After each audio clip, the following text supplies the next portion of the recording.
Hello everybody and welcome to Encounter Roleplay. My name is Will, I'm a D&D sex icon and I'm back today for another episode of Americana.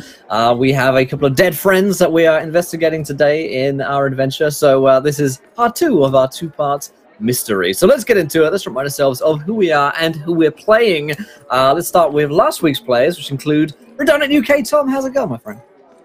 Yeah, not too bad. Not too bad now that I've got everything all sorted. I had a few technical problems just starting up, but now everything's all sorted. I'm ready to go. I will be playing Melvin Gooble Snacks, who is a goblin nerd who has a thing for the beautiful goblin princess. But unfortunately doesn't really know how to talk to girls. So, and he's not dealing with the death of 2 friends all that particularly well. So I'm looking forward to going back and seeing how he deals with all this. Awesome, fantastic stuff. And of course we have Zippy Zippo with us tonight. Alex, how's it going, my friend? Doing pretty swell. I am Zippy Zippo. I am playing the undead artist Alfred Bonzarelli. And he's rather shocked that none of his friends were undead donors. Like, none of his friends had on the back of their IDs, donate the body to the undead clinics. Oh. He feels personally attacked. rude. Yeah, it's rude. You thought better of him. Wow. Exactly. I guess you don't know your friends. I guess I don't. I guess I'll never see their bodies been put to good use, and it's just saddening that they're just going to rot and they're not going to have like the necromantic energies course through them and give life to a new undead. It's just irresponsible, really, when you think about it. They'll never see you again. They'll never see you again. All of these things they could have done. All they could have done. Dear, oh Life dear. begins at death. Right. Death is only the beginning. Well, we have Charlie with us tonight as the new kid on the blog. Charlie, how's it going? It's going good. I've just been rapidly reading these rules and getting stuck in. I really enjoyed the half a session of this that I watched last week, and I was all over it when one messaged me like, do you want to play this week? I'm like, yes. So I'm going to be playing a new kid. Following the death of her cousin, Kit Pride, Paulie Pride has been kind of brought up with her family to kind of help out. And she was very disappointed to see the state of the junker on Kit's driveway that clearly needs her tender loving care. Oh, what's her first name? Paulie. Paulie. Alrighty, so Paulie's the new kid on the block, and we'll see how that goes. Cool. So before we get started today, I'm reminding you guys of a couple of things. The first of which is we're here sponsored today by Americana, which is on Kickstarter right now. If you want to check out that cool game, there is a link to the Kickstarter itself. Still got 12 days to go, and it's well over funded. So definitely go and check it out. Grab yourself a PDF. And check out all of the cool stretch goals that they have going for them as well. This game has been a lot of fun, and of course you can go back and watch last week's episode if you want to catch up on the mystery, but that here in just a few seconds. And of course we're sponsored today by Fantasy Grounds, our virtual tabletop of choice. Definitely go check them out. The demo version is free, and it's well worth giving those guys a go and a look at their VTC online. It's great stuff. Weddinggames.co.uk, 20% off on tabletop gaming, board games, minis, all that good stuff. Then, of course, tabletoploot.com is a place to go for all of your dice needs. They give away some dice at the end of each show, so stick around for that. Here is the tweet for you guys. Want to give us a retweet there? 20 retweets, viewer decision. And, of course, you can donate to affect the game as well by giving players now 1s, now 20s, wilds, magic surges, and worse. But to remind you guys of what happened last week on the show, the party were meeting for their weekly Dungeons and Dragons session. And this is, of course, Melvin is our dungeon master of that group and was using this as an opportunity to get closer to Minnie, who he was deeply deeply enamored with. However, she was dating Kit Pride, who is their friend, a bit more of a jock and a really popular guy around town. But unfortunately for them, they found that Kit was dead on the playing fields at school late that night, and it looks like he had been shot through the heart or attacked in the heart, and he was long since dead. There was a note on him which Alfred has since sent to the labs, if you will, the library nerds who are helping to decode said note. And they also found a huge amount of money on Kit's person, more than they would ever expect for him to have on them. They've got a couple of other clues. They've seen Coach Bonzarelli nearby, and the headmaster, whose name is Vladimir von Schmidt. All of these NPCs, of course, have been created by us, as that was the first part of our session creating the town. He was also asking after Kit that very same night. The plot thickened, however, when the next day, after they'd done a little bit of investigating, their other friend, Hugibor, who was investigating a thing or two, turned up dead, and he has something on his person, a note which showed that he knew a little bit more than he was letting on about Kit and his death. So that's all going to pick things up. First friend is dead, second friend is now dead, and it's up to these guys to solve the case using forensic science now. So the Melvin and Alfred, you guys come to a bus stop and you're in shock to see your friend Hugibor lying dead against the lamppost, with a hole in his heart bleeding out, coming from the other direction. Paulie, you're new here. You've heard everything about your brother Kit, and you want to solve the case. And you're shocked as well when you coming from the other way to get to the bus just to go to school, find yourself in this situation. What do you guys do? Alfred's jaw just unhinges, hangs there for a second, and then drops. He's looking at the direction of Hugibor, but he also is looking at the direction of Polly. And no one can tell whether or not the jaw was dropped because of Polly or because of the fact that Hugibor is found dead at the bus stop. Melvin's just frozen. He's just staring directly, just completely oblivious to everything. What does Paulie do? I think Wally is gonna just tuck up a bit of hair that's fallen out of her grip and go over to the body, because she is curious and impulsive and reckless, and she just kind of is the body facing down or facing up? It's facing up, sort of propped. Yeah, so it was propped against the lamppost. So it was back. She'll squat down next to him and just have a look over, and there's a faint she's just sniffing the body. You see Paulie sniffing the dead body of your friend. Alfred, it's a really big thing, and you're like, did she do that, or is she crying? Because it's sad. The kid died yesterday. Alfred is tapping Melvin on the shoulder, and he signs to him. Who is this? What the humans call an angel? And he'll just turn to you and kind of poke you just to make sure you're real. Oh, I am here. I'm not dreaming. No, that's Paulie. Who? A neighbor.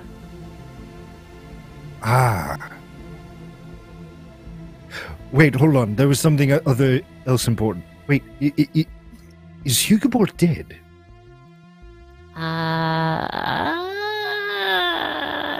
I look over my shoulder. Would it be likely that I'd understand the signing that's going on, or is this super secret? It's universal, isn't it? I'm pretty sure. I would suggest it would be. I would assume that it's you could choose to take the course in high school, whether or not It's like an optional. It's a modern foreign language. You know, you could take the sign language course in high school if you want to. You don't have to, but it's like living in Texas. If you don't take Spanish, you're missing out on half the conversation. So Paulie kind of turns and catches like the end of what they're signing, and she signs back, "He is lost," because she can't think of the word for dead or the sign for dead. So she goes to lost. Alfred signs back. He's not lost. He's right there, and he points towards Hugobor. Who is lost? Me? I think she means dead. Dead. Oh. Like dead. Damn. My D&D party's getting less by the day. It's fine. I'll collect their experience. I'll collect their experience at the end of the day. There is no death saving throw. They failed.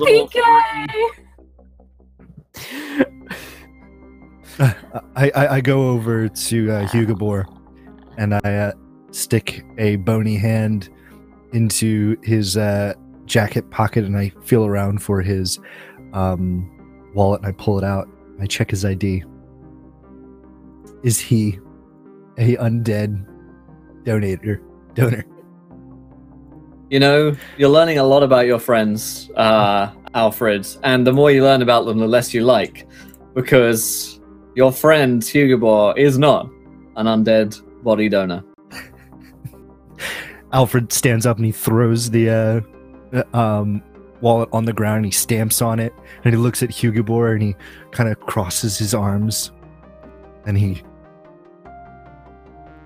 takes a deep breath, and he looks down at Hugobor, and he kneels down, and he picks up his lifeless dwarf body, and he looks over at Melvin, hands full, and he tries to tap out on his teeth, like chittering his teeth, Morse code. We have to get him to a hospital. Right. Yes. I will phone. Yes. And Melvin's going to kind of waddle to the first payphone that he can see. Absolutely. Yeah, payphones in the 50s, yeah? Yeah. Let's say they do. Yeah. We're in 100%. fantasy. Yeah. We're in fantasy land as well. They could have, flying magic phones that come to you. Well, they don't. Speaking stones. Exactly, yeah, got sending stones. So yeah, you pick up the phone. Who do you dial? Ambulance and police. Emergency services. I just pick it Okay. up and go, I need 999. emergency services. I pick it up and say 999. 9!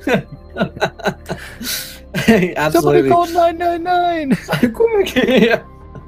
in America. Oh, dang. You guys call the cops, and having explained what happens, it's not long before the cops are down here. Of course, you guys remember from only the other night the police officer whose name I've put in an awkward place apparently because I can't find it. But he rolls up in his car, shades on. Oh, Detective Martin Stansbury. Oh, God, yeah.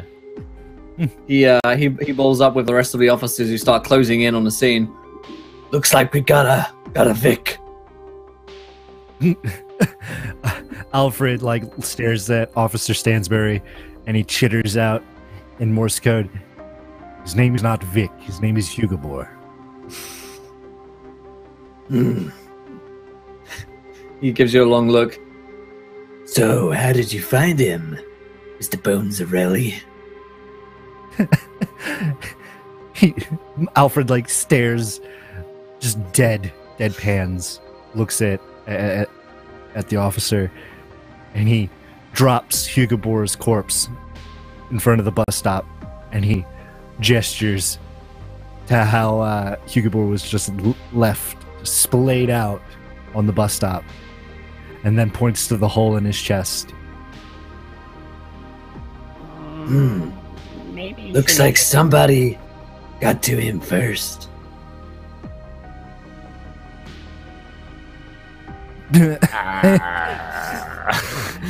Alfred looks looks at over at Melvin. Melvin and he signs, "What a genius this one is." I know, right? Must have been top of his class. Well, Shouldn't evidently. you be doing something, officer? Guess so. First things first, I gotta ask you all some questions. Like, did you kill Hugibor? No. Alfred Okay. stares at the officer. His body trembles as he raises his hand and he signs out, "Yes, we definitely killed Hugibor." Oh, eyes go Melvin wide. puts his hands in it because he knows he's not gonna get it. Oh. Alright. Looks like the cold case just got hot again. And I says, God. Alfred, and all of you are coming with me down to the station for a little chat. Alfred's jaw drops again and he like looks over at Melvin and he looks over at Polly and he like falls to his knees and he signs, "Curse my sarcastic nature." Oh, Alfred. Oh. No, It's best that you officer, come with me. we really Yes. didn't.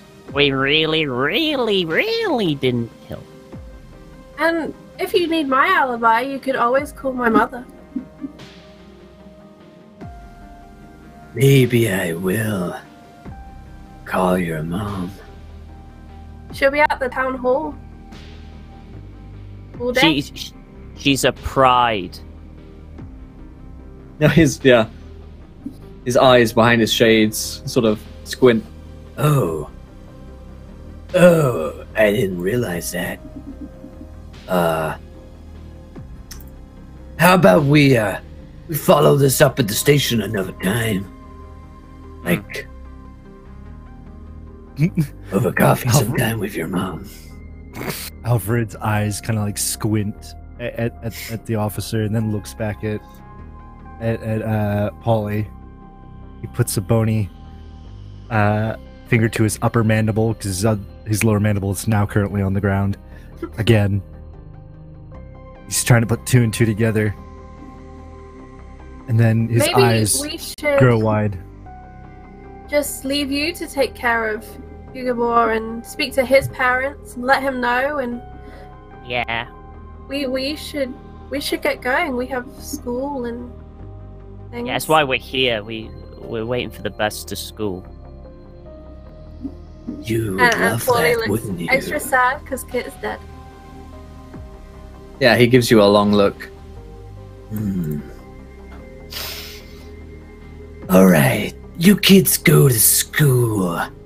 I'll be talking to your parents, finding alibis and other detective type things. But I've got an eye on you. 2 eyes, in fact. And a third one, a private eye. Okay, let's go. Slowly grabs his jaw off the ground and he clicks it back That into sounded place. And he Didn't like mean to- starts backing up and he Didn't signs, make that sexual. "Stranger danger, stranger danger." We're gonna go walk to school now, Will. I can't have the CPS looking into me. Alright, you guys go to school. Oh God! How the hell did he ever get? How did he ever get his detective shield? Polly will turn to Melvin and Alfred and be like, I have a way we could get to school if Oh! you're up for the ride. Oh! I sign. Is it a happening hog? And she's like squinting at the thing, just trying to understand the word. And then he just pantomimes the revving of a motorcycle.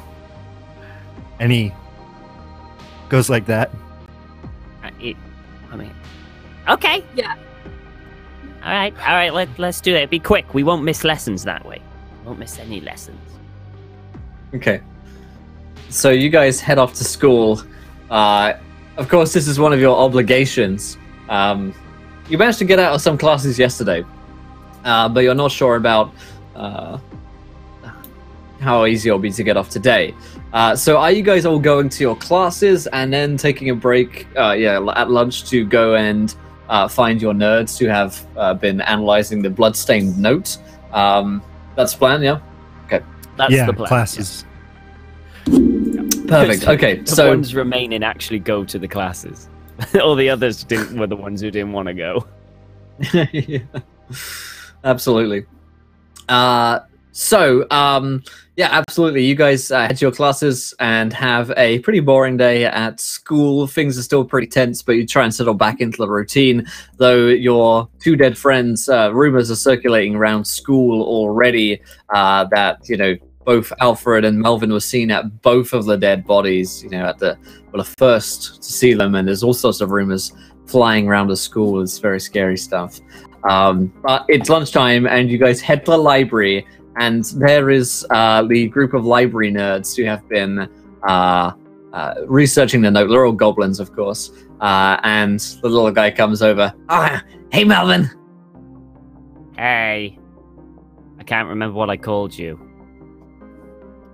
Me neither. I really can't. You can call me whatever you want. Okay. Hey,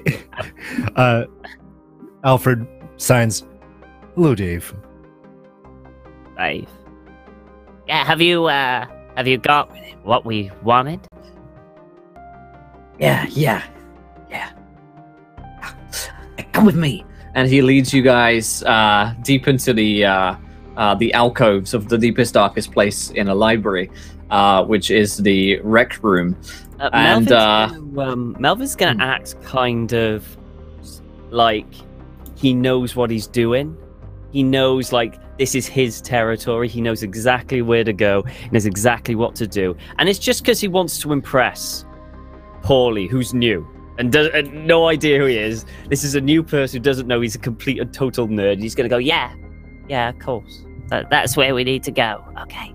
All right. And he's kind of strutted and knows what to kind of, but it's completely obvious. It's just so in your face and ridiculous that it's having the complete opposite effect. Alrighty. So, you burst into the library rec room. The nerds scatter at the sheer confidence which is emanating off from Melvin. Goblins can smell it. And David, as you've now decided to call him, hands you the note that he's managed to clean up a fair amount and had sort of analyzed. It wasn't easy. It wasn't easy at all. As you read through the notes, you read about how Kit was getting strange notes, essentially like death threats, about a book. They only refer to it as the book. And from what you heard from Hugibor, this lines up with what the Bleachers were doing. The Bleachers, of course, are the undead who bleach their bones in the aisles of Walmart and have a a dance club. And this also brings up something for Melvin as well. Melvin, you remember your dead friend, Kit. There was a time that you dared him to go in to the cult, and let's remind myself of what they call the church club, definitely a cult, and steal a book from the church. Again, definitely an eldritch cult.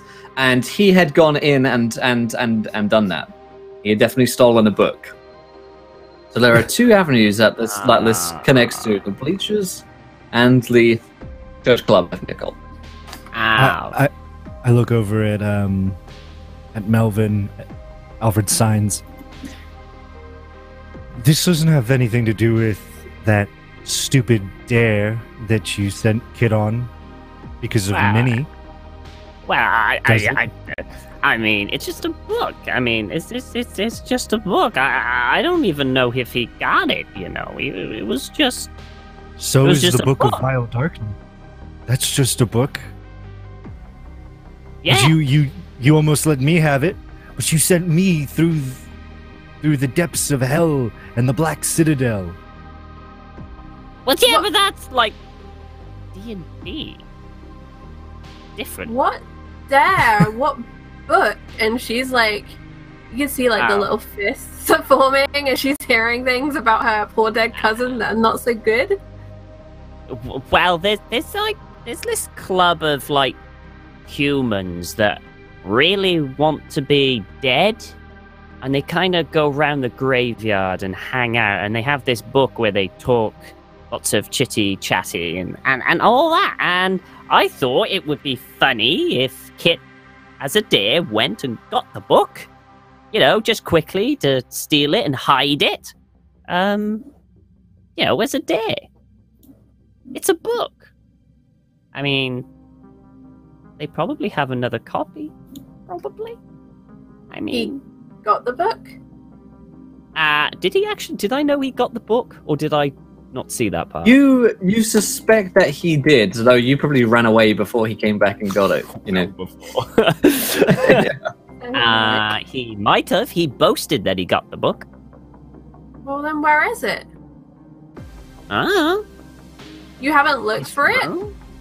Well, we had no idea that he had the book, so we had no reason to. But you dared him We- to go and get it. Why would Kit That pass was on a the dare? while ago. That was a long time ago. That was like It was like a last week ago. winter. That was a long time ago. I Wow. completely forgotten about it until this very moment. And these people are still going around the graveyard? I think they still hang. Alfred, they still hang around the graveyard, yeah. Alfred kind of like looks at Melvin deadpan, and he kind of pulls his hand down across his face, and he signs, "I'm not going." Every time I go to the damn graveyard, those weird humans always poke and prod and get on their knees and worship me like some undead god. I'm not. I just want to be an artist. I just want to feel alive. That was very deep. It was very poetic. But where would Kit hide the book? Because if we can find the book, then maybe we'll know more. Maybe his Hmm. room? Minis. I would guess possibly his room. Well, I know how we can get in his room. You do? Through the door? I'm a pride, yeah, through the door. Ah, yeah. You could get him. We probably could. You can come with me. It'll be fine. I mean, We're if cool. you can convince your relatives to let us into this place, I would have thought they would have been a bit more sensitive to let people into Kit's room. You know, considering he died. Well, Yesterday. We don't have to tell them we're going in there. And Ah! Alfred signs, we were also recorded at the body when it was found. Again. Not looking good for us. How about this? How about this?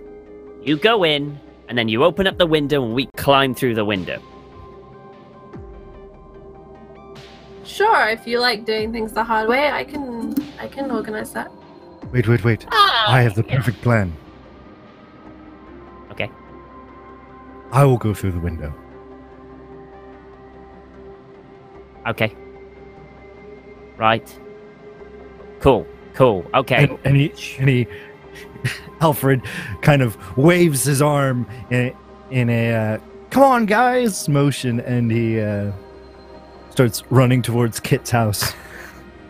You know, this really reminds me of this one time back home when Kit and I built a treehouse fort, and all the kids wanted to come and play, but Kit wasn't like down for it, so he rolled up the ladder, and then everyone was trying to break in. It was kind of, I guess it's kind of, you know, silly now, but it's pretty cool. Why didn't you just push him away? Did any get in? No, we had water balloons, and you know, Kit liked to fill his with hot sauce, so that slowed them down a while. Yeah. Poor kid. Didn't Let's work on the find who agenda. did this. Let's find who did this. Because me and Alfred could be next. I'm just, you know, putting that out there. I look over at Melvin. You could be next. I don't have a heart. And he looks over at Polly.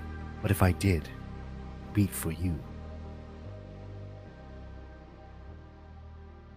Melvin just looks between. And this is like lunch break, right, Will? So is this like a half-hour lunch break or like an hour lunch break? Like an hour lunch break you got, yeah. Oh, then Polly is like heading straight for her bike, and she's gonna go home. She is assuming we're doing this plan right now. But as is her impulsive nature. We'll be back in time. Don't worry, I'm really good at time management. Alfred is being that kid who's like, oh, new girl, new friend, cute. I'm gonna go with her. And then he looks back at Melvin. Come on, Melvin, stop being such a square. Not a square. Fine. As long as you promise we'll be back for lessons. I promise, and you can be a polygon. Let's go. Okay. And he follows reluctantly. I get it, a polygon. Because Polly is gone. It's gone now. Okay. So you guys are headed back to Kit's house, correct? Yes. Okay. And this is like So- a regular like chopper type bike, right? So it's actually built for like two people. So I imagine it's like Paulie and Alfred, and then there's like Melvin just clinging on for dear life on the back where the little storage compartment is. But I don't have any guts, so Melvin's sitting inside of Alfred's pelvic region, like in the space but underneath the rib and the pelvis. So it's like, because skeletons It's like don't take a up that much room. ribcage protection. This is true. This is true. Some cars have a roll so- cage. I have a rib cage. Imagine if this was the UK, we'd go over like a cattle grate and just vibrate, and it would be the scariest thing Alfred's ever done. You guys have a very interesting trip over to Kit's house. You will see that the cars are in, the lights are on the place. It looks like Kit's parents are home, and his dad fairly well as the mayor of the town, and of course, Paulie knows him very well. So, what do you guys do? Just knocking down the door, or are you sneaking in? Where's Kit's room? His room is like, you walk in and like first on the left. Yeah. Oh, so it's ground floor. Yeah. Oh, you can definitely go through the window then. Alfred's gonna go around to the window, and he looks over at Polly and signs, "Distract them."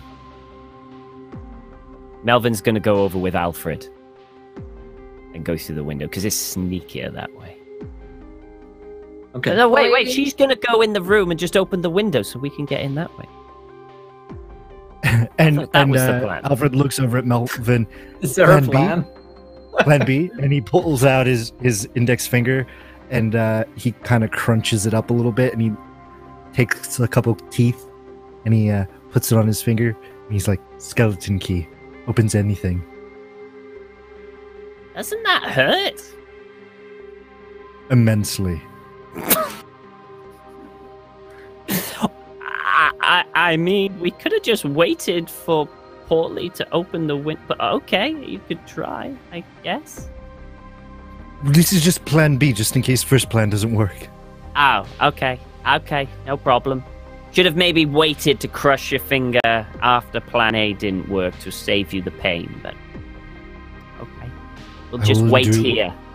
I will endure anything for my friends. Including me? Anything for my friends. What do you think, Melvin? And he signs.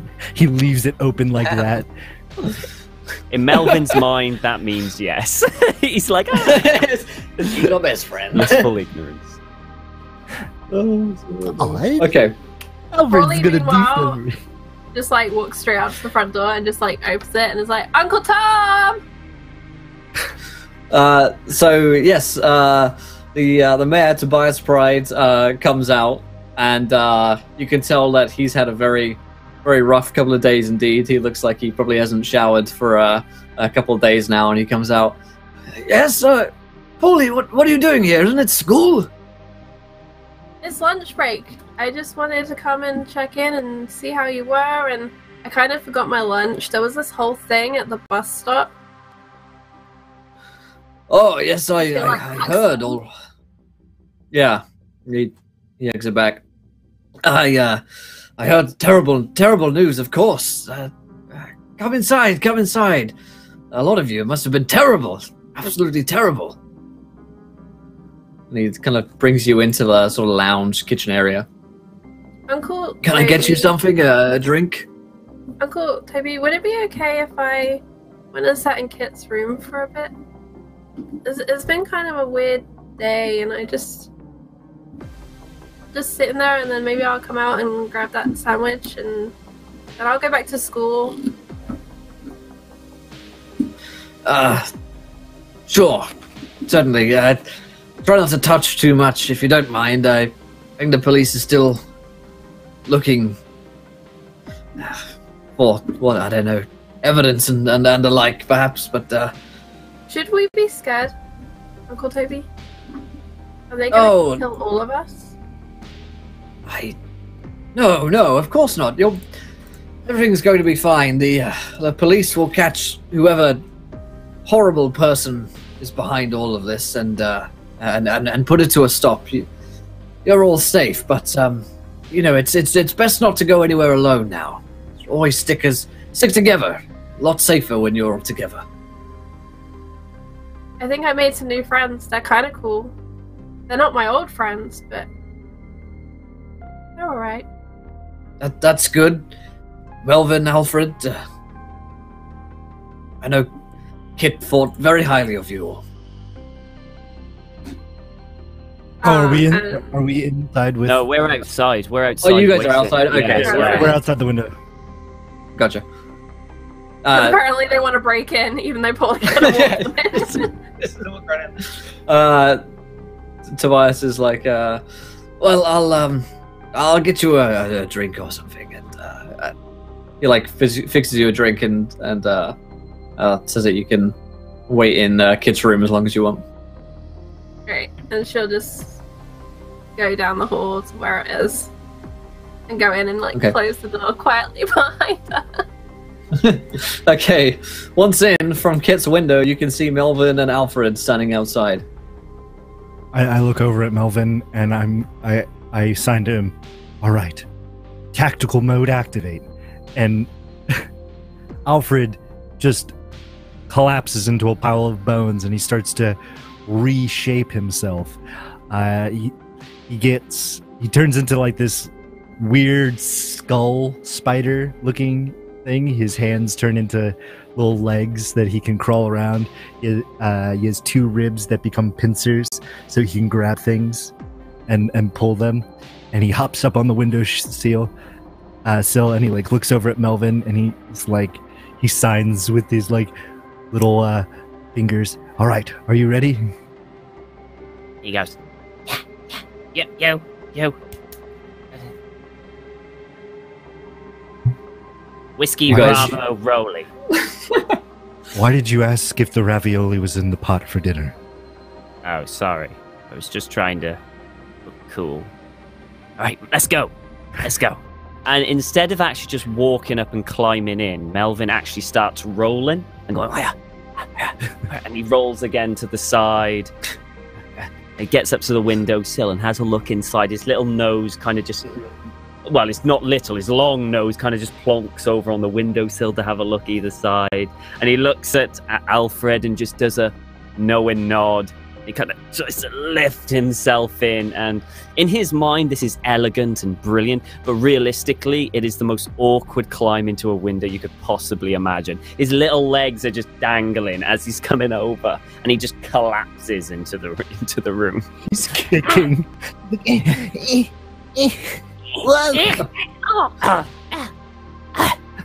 Alfred just hops up on the windowsill and hops into the room. Eventually, you guys hop through the Halfway window. through Melvin's attempt to get in, Paulie is getting embarrassed for him, so like looks away and pretends to be interested in other things. And then curiosity kicks in and she starts snooping. Okay, so eventually Melvin and Alfred will pop their heads up. Paulie, you have already started to take a look in and around the room by the time that they get in. It looks like the police have been here and they've combed through a lot of stuff, but most of Kit's possessions are in the usual places. You know, books, his like backpack and stuff, all of his school equipment and whatnot. What in particular is it you're looking for? The book. I think that we're specifically looking for the book, but I think Paulie is specifically looking for where she would hide the book in this room. Okay. So she's looking for the hiding place. Alfred Absolutely. Because there's not a book in here. Yeah. There might be other things. Alfred is in Sorry. tactical tank mode, and he's like just this little skull, kind of like with the little hands, and he's skittering around the room, and he goes underneath the bed, and then he pops back out. Then he goes underneath the desk, pops back out, then underneath the dresser, and he kind of gets in all the nooks and crannies that like normal sized bodies can't get into. He is going to use his skill Explore the Details when investigating a scene. You may ask the storyteller what recently happened here, or what is a detail others might miss. Awesome.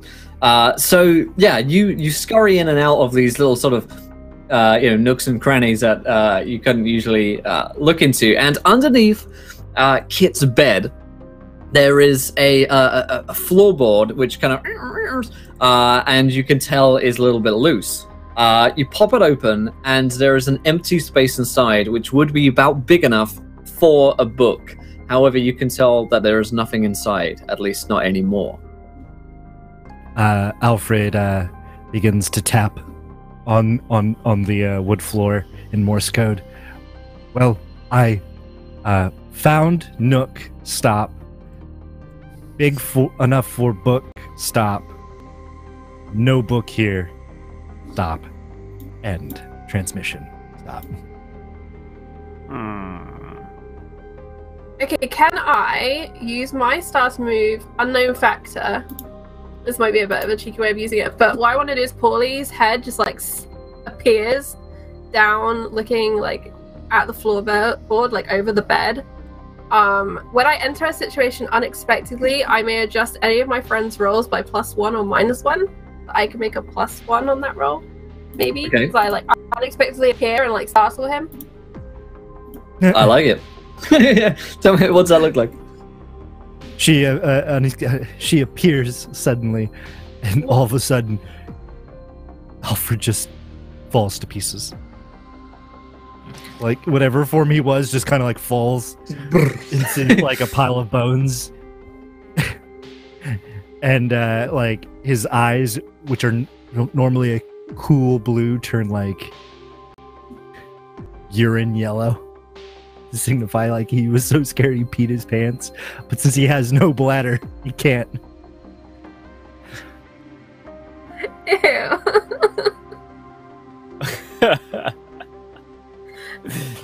Because well, it's like, what?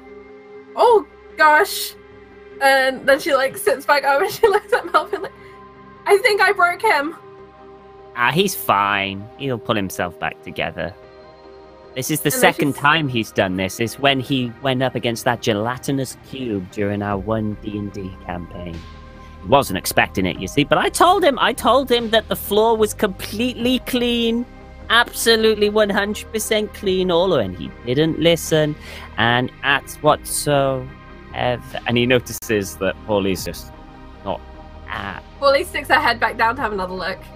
See what's going on down there. Yeah. What did you find? Alfred's bony hand like reforms and kind of skitters over to the hole and points down at the hole in the floor. Kind of like a Adam Family, what is it, thing? Yeah. Kind of just skitters. Or what is it? What was your disembodied hand Booper? from Sans here? Booper, yeah. Kind of like Booper. Oh, Booper. Yeah. So, Yeah, you guys can. Alfred, Alfred shows you this. It's almost certain that if you're looking for a book, there's no other places where the book, you think would have been reasonably hidden. Is an intentional hiding place under a floorboard, slim enough to fit something that would be a pretty big book. Are you A sure it was proper once? tome. Yeah. And Melvin strokes his kind of pointy and bum fluff chin. He's got a little wispy kind of thing. He's like, bum fluffed. Yeah. And he kind of, well, it looks like the book could have been there. But was it there recently? We need to see if anyone else has come into this room, because if they have, they could be the ones who have taken the book. If it was still there. Alfred takes the other pile of bones and reforms that into a bony hand and places it on his lower mandible. And then he takes the other hand and drops it into the hole and starts digging around in it to see if there's anything at the bottom of the hole. Absolutely. Or is it completely empty? Yeah. You reach in and dig with your little claws, see if you can find anything. There is a scrap of paper which comes out, or at least at first you think it's paper. It's a material which is harder than actual parchment, and someone like yourself, Alfred, being undead, would recognize this as human flesh, which has been turned into, the spine or a cover of a book. vellum. Yeah, Okay. Yeah, almost like vellum, yeah. Alfred's hand pops back out, kind of like the hole kind of gymnastically pops out, and he kind of does a haha, that was a 10 out of 10 jump out of the hole, and then he kind of skitters out from under the bed and drops the vellum onto the ground, and then reforms himself into the little tactical spider tank, and comes out from under the bed and points at the piece of skin and starts signing what do. Melvin looks up, and he probably doesn't realize it's a piece of skin. He just thinks maybe it's a piece of paper because he hasn't felt it yet. So he's going to go up and he's going to bring out this kind of really kind of steampunkish monocle, where it's just like that, but it's got gears, huge gears on it, and he's going to pick up and go, and it kind of expands outwards, almost to a foot. It just goes in little things, and he's going to have a really good look at it. And he's like, right. Just to basically have a look and see what it actually is. Yeah. What is it? It is human skin that would have been... you've seen these sorts of things before, that sometimes they are bound into the spines of books, really scary books. And this definitely would make you think of that church club. Definitely a cult. Mm-hmm. Oh my god, it's human skin! Oh my god, I touch it! Oh god, it's on me! It's on me! Oh. Hand just goes straight out to cover Melvin's face because he's not moving in here. Alfred headbutts Melvin in the forehead with his skull. And he signs, "Quit your whinging." And Paulie's gonna go over to the door and just make a noise in the hope that that's gonna cover the fact that Goblin was just screaming his head off.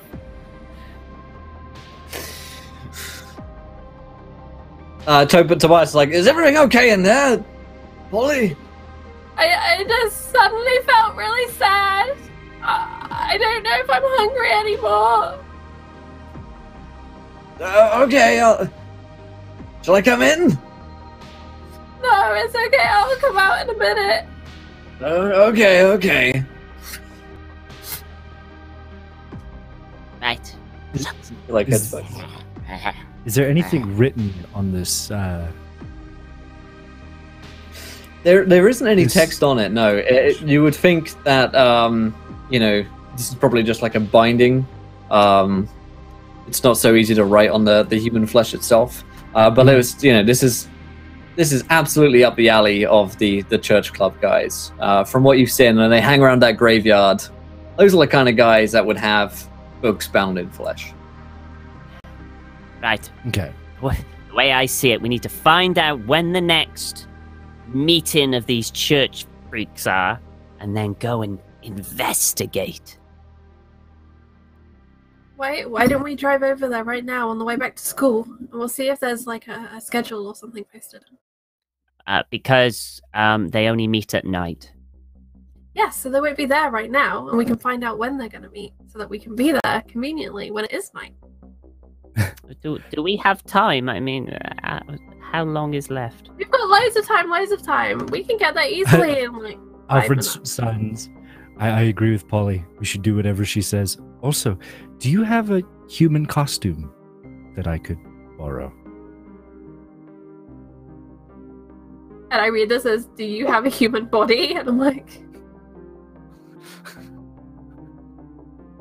what do you mean, Alfred?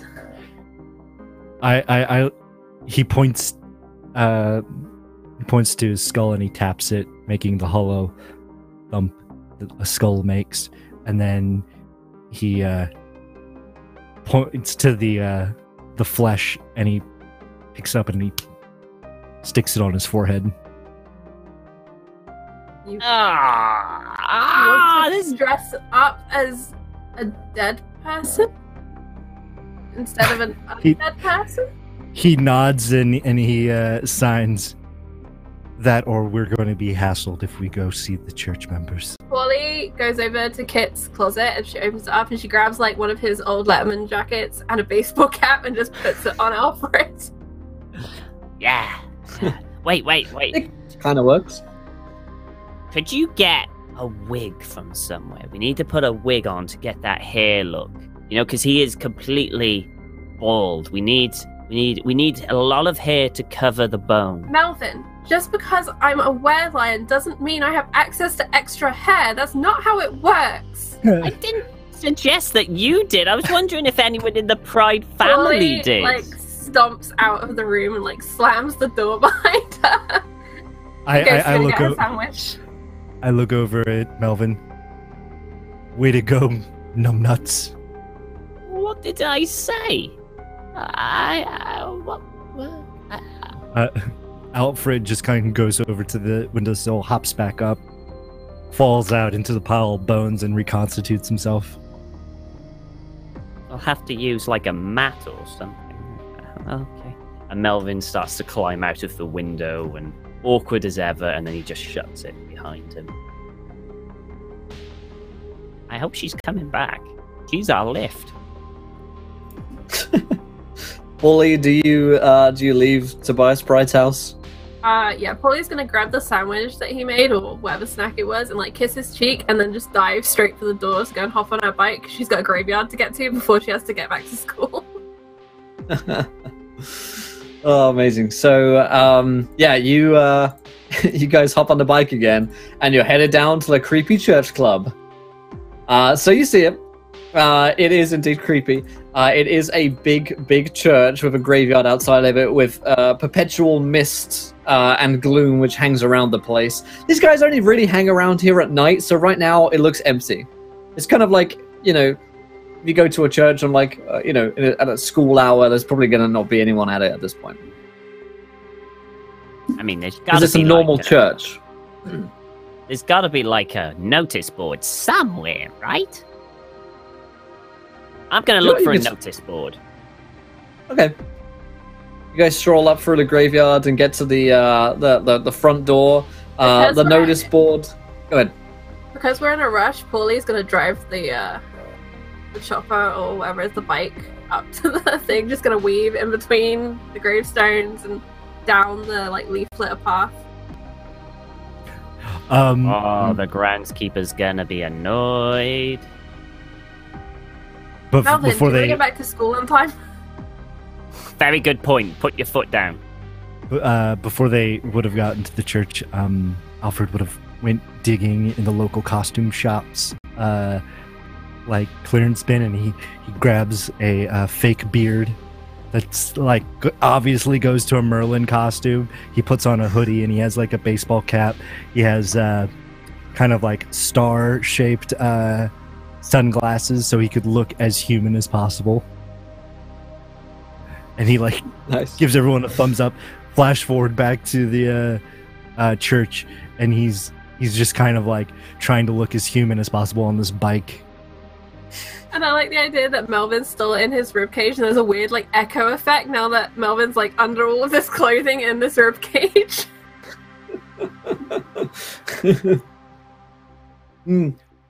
Amazing. So, so Melvin, you get up to the notice board, and there are like 20 notices up, which are all about how many prayers to Jesus Christ, that our Savior, etc., are being done, and there's a fundraiser for the church repairing like the roof or whatever. It is all like overly like evangelical, even for like an evangelical church. It's pretty intense stuff, So nothing Super like Jesus. Yeah, nothing like private lessons or private church club or anything like that on the notice board. They have a Sunday school. Is it late at night? Yeah, do they have like a Sunday mass, like a midnight mass? Yeah, there's a Sunday mass, and then the school is after that. Sunday mass is at midnight. Sunday school is at about 3:03 a.m. Jeez. Oh, Well, man. that's definitely it. That would be my guess. That's definitely it. Those weirdos are always up really early. So, do we come back in the morning, or do we ransack the church now? Ransack the church? I think we come back when they're here, so we can see what happened. But what I if they think have the so. book here? And they're not You here. mean they stole Well, it then back? Exactly, and then we go to the police and say they stole this book from Kit, who stole it from them originally, but then therefore they must be the murderers to get the book back. Melvin, what role do you play in this Dungeons and Dragons game that you keep talking about? I am the dungeon master. I am a wizard. Evocation. Specialization. Would you like to play, Paulie? We're kind of down an entire party. I was just trying to understand how you come up with such good stories, and Paulie's gonna like nudge the bike to lean against like the wall and go and see if the door to the church opens. Absolutely, We have time. the church. We might as well look.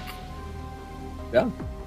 The church She's door brave. swings open, and inside there is a very normal-looking church, looks super usual.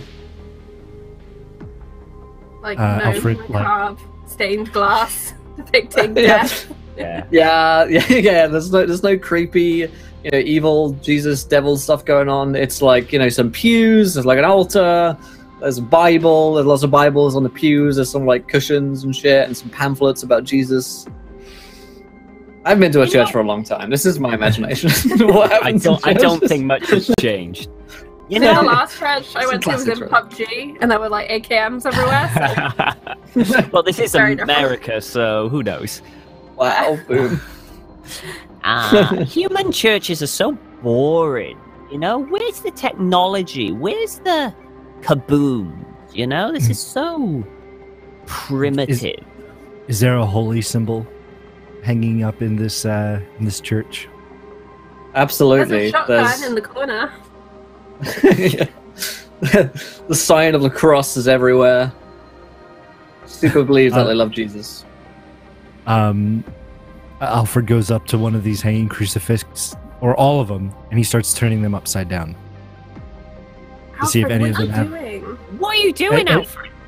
And he signs to Melvin. This is just like the cult of Lolth in that one campaign that we did, and we had to turn upside down a specific holy symbol that activated a mechanism that led to the sepulcher in the beneath the church. And that's where you believe that they could be hiding the book so that then we could just grab it now and so we don't have to come back later. And he does that meme where's that guy tapping his skull. Ah, right! Ah! And then Melvin gets excited and starts doing the same. Absolutely, you start tinkering with all the signs of the cross in the likelihood that this leads to an ancient sepulcher. At that point, as you start doing this, you hear an old voice sort of crackle out. It's an old human. He's wearing like priestly robes. Excuse me, can I help you, young men? Oh, ladies, hello. Hi.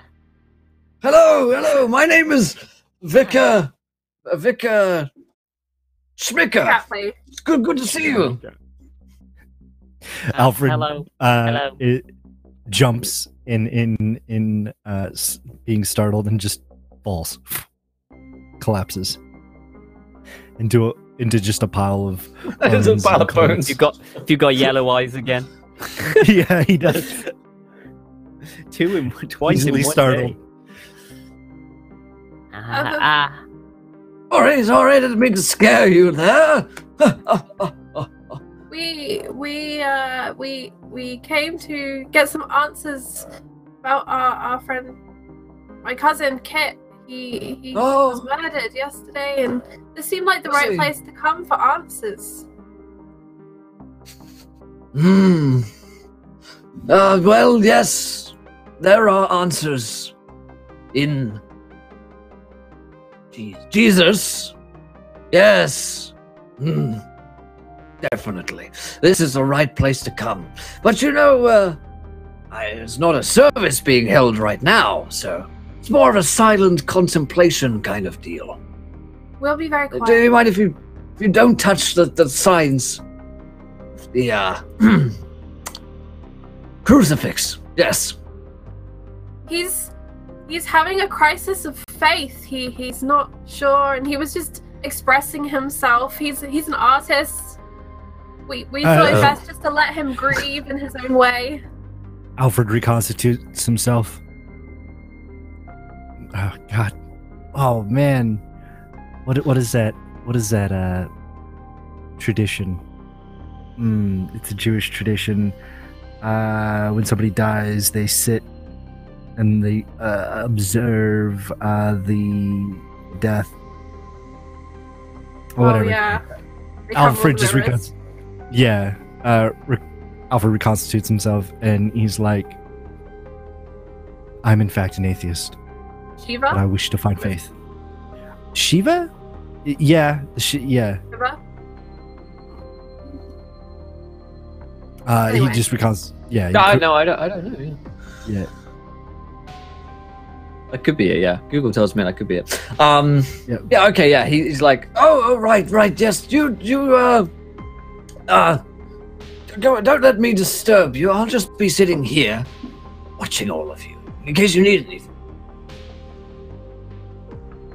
Elvin's gonna go up to the two. I'm a little uncomfortable.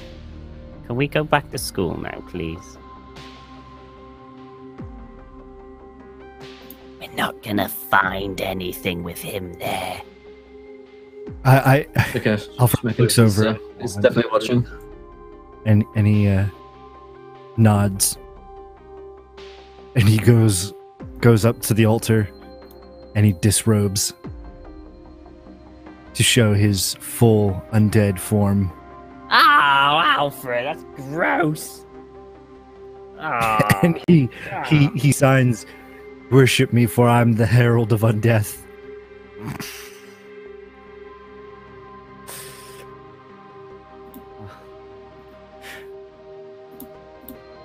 Hang on, he's just eaten a healthy bar. Vicar Schmicker's eating a Nutri-Bar. Yeah, he didn't have a Just- breakfast. He thinks about his response. Melvin. He's like, What is he doing? I think he's trying to take the mickey out of the priest. Young man, Goodness, that Nutri-Bar took longer to eat than I expected. What's going on here, young man? I can tell that you're hurt. You're hurting bad. You've lost your friends. Is that right? He signs yes. Well, it's okay to be in pain. We all experience these things. But you know what the best thing to do when you're feeling this pain? Is to not go to church. At least not this church. Definitely not on a Sunday night. And probably go back to school and forget all about this. And let the police handle this, because they're the most qualified people to handle deaths and other detective things. Alfred signs, could I at least sit down and talk to you about my undeath? It's such a hard transition. Absolutely. In the background, Melvin's like going to his watch. And Alfred nods and signs yes, time is a construct. Time is a flat circle, Melvin. I think we should leave him. This could take a while. And we've got lessons to get to. Melvin, Alfred didn't nods. you notice how strange the vicar is? I He's kind a of want to know vicar. what he's hiding. He's a vicar. They're all strange.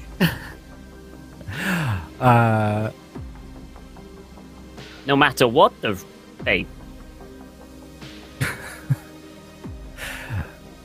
Alfred just kind of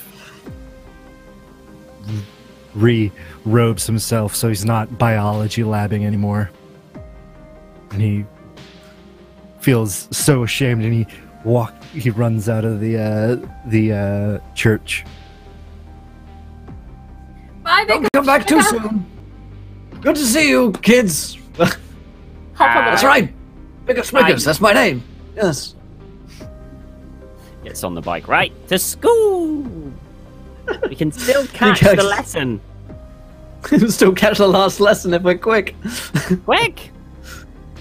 Okay, so do you guys race it back to school? Is that where you're going? Yeah, in like the most reckless way we can. Good.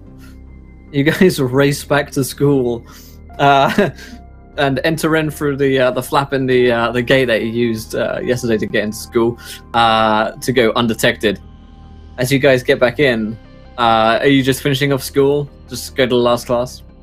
Melvin is. Yeah, Melvin What is. if, like, because we're running so late, like, Paulie literally drives us all the way out the front stairs and up to the front door and just parks the bike there? Be fine. Okay. And Melvin, because he has two good strengths, quite an unseen, and he's a quick learner, where Kit actually taught him a way to get in, just like last week, to get in unseen. So he's going to use those two strengths to ensure that he's not going to get caught for missing school or anything like that. He can't have that. So he's going to use those two strengths to do that. Alfred is done with most of his credits for high school, so his final 3 lessons is just one giant art lab. So he goes back into the art and he starts making a found object sculpture of shame, and it's him bearing himself to the entire church, but like it's just made out of nuts, bolts, and everything that just would be like everything rusted and old and decrepit. Wow. While listening to Disturbed's Sound of Silence. Alfred is hitting a super emo streak, you guys are noticing. It's not so good. It's not so good at all. Eventually, though, school finishes, and you guys go out in the swarm of children who are leaving the school together. You have the evening to do whatever it is you want in terms of the investigation. We'll say it's a Friday night, so this is the end of the week. So if you wanted to go to a Sunday service You've got a little bit more time to investigate if you like, or we could just fast forward till then if you didn't have anything else you want us to do. Well, I do remember that the coach, Melvin thought he saw the coach on the night of Kit's murder. So he's kind of like a bit suspicious over the coach. And he's going to tell Paulie and Alfred that, maybe the coach has something to do with it. Maybe he was just there. But when I saw him once, and then I looked again and he was gone. Maybe it was just like trick of the light. Alfred signs. You think Arthur was there? I mean, I thought I saw him. Sounds like something we should look into. And it's Friday night, so won't they have just been like practicing on the football field or whatever appropriate sport is being played right now? And Melvin just goes, yes. Completely, and hasn't got a blooming clue if that's true or not. Is yes. Because I know sports. Alfred nods and then looks over at Polly and then nods to her. We could check the coach's office and then we could go and snoop on him while he does the training. Charlie knows a lot about sports. Alfred, I think we all do here. Hey, I know a fair bit about football, in all fairness. I'm a very big football fan, so... Alfred kind of beckons the others to come with him as he goes towards his brother's office, and as he gets to the door, he jiggles the handle to see if it's locked. It's unlocked, the coach's office. Alfred, did you call the coach Arthur? Alfred nods, and then he signs again. Well, he doesn't actually sign. He just points to the name that says Arthur Bonzarelli, coach.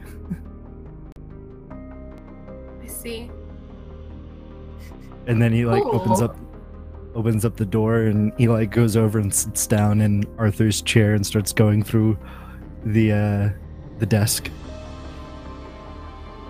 Alrighty. 27 months on. Holy shit, it's already been that long? Fuck. Apparently. Oh boy. Apparently, yeah, fuck. You start snooping around the office of Arthur Bonzarelli. He has a desk where he's got all of the, notes and whatnot around. And you will notice one thing in particular that sticks out to you, which is a diary of Arthur Bonzarelli's. I think, Alfred, you should read this because it won't be so weird then. Alfred picks up the book and he opens it up, and the undead have a written language of their own, but it looks like written Morse code. And he starts looking through it. Anything of interest in this diary? Absolutely.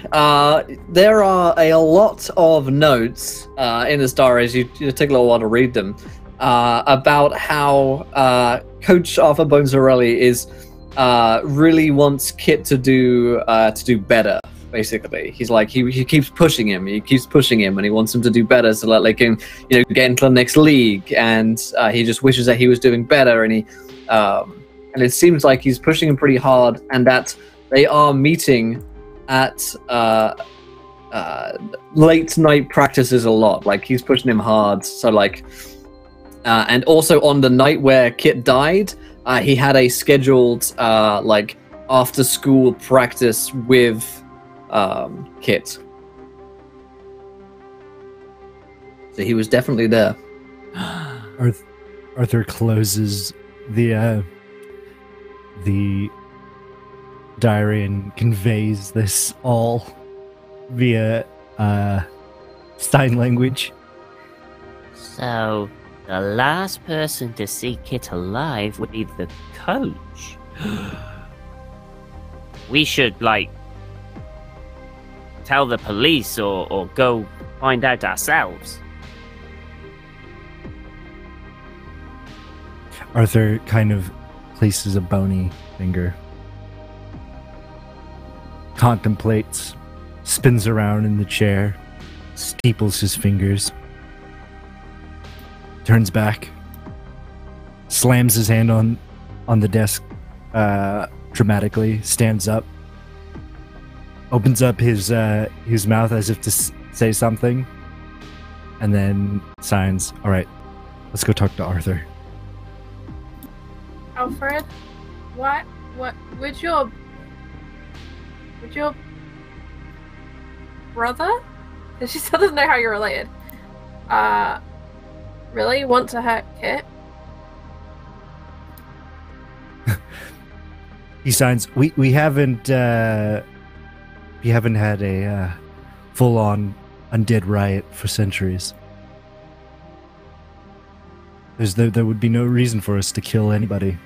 The clinic is stocked full of donors, and there would be no reason to forcibly create more bodies.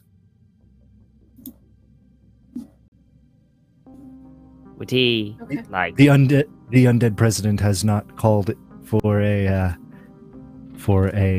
mandatory body snatch. And Melvin kind of plays with his ears and twists them a bit. Maybe, Alfred, you should talk to your brother, the coach. Alfred nods. I think it'll be easier coming from a family member. Paulie, do you want to come over to my place to wait? Shouldn't we keep an eye on Alfred? We could sit in the stands and just watch from there. We can hide behind the stands. Yeah. Sounds good. Okay, so Alfred, we will be sneaky in the stands. And you talk to your brother and find out what he knows. Okay? Okay. Okay.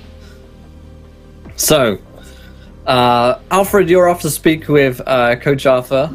Paulie and Melvin, what do you want to do? Can we sneak under the bleachers or like into the stands and just like overwatch? Or okay, we're just listening in. Yeah, absolutely. So, Alfred, it's just end of school basically, but as mentioned, there are a lot of late night practices going on. So, Coach Bones really is out here with the rest of the team, and he's there with the whistle and hand on hip, sort of directing, coordinating them. But he is, not so busy that you couldn't approach him. He's on the side of the field. Alfred walks up to Arthur, and he looks over at him, and in undead, he says, "Hail, brother." He looks at you, Alfred. Didn't expect to see you here. Dost thou know what happened to Kit, the young knave, on the football field? He gives you a long look. Why do you ask? He was found dead. And I know, in your diary, you said you were going to have a super secret practice with him. Damn it! Why do I leave my super secret diary room unlocked? Why am I like this? Well, that may or may not be the case, Alfred. I don't think I should be talking to you about this. The police are all over it with detective things. Brother, I feel like the police isn't doing the correct job. I've taken it in my own hands to conduct a parallel investigation in the best interest of the undead population. I see. Well, I suppose I could tell you, seeing as you are kin. I did see Kit that night. I had training with him, as we often did. Something seemed to be on his mind. I tried to talk to him about it, but he wouldn't have any of it. He, in fact, got so angry when I pressed him about it that he shouted at me and told me to leave, so I did. I was angry myself. I wanted him to focus on what was important, the sport, but I left, and I wish that I hadn't, because perhaps I might have been able to help him. Did you hear anything unusual the night that Kit was killed? I asked him about what was troubling him. He said it was a book that some people had been trying to get back from him. He had taken it and they wanted it back. But he said that the book had spoken to him. It seemed crazy. Alfred's eyes widen. Could this be the book? I have my suspicions. The Book of Charlemagne? Yes. Indeed. To everyone else who's not undead, this just sounds like a lot of cracking and clicking. Yeah. What are they saying?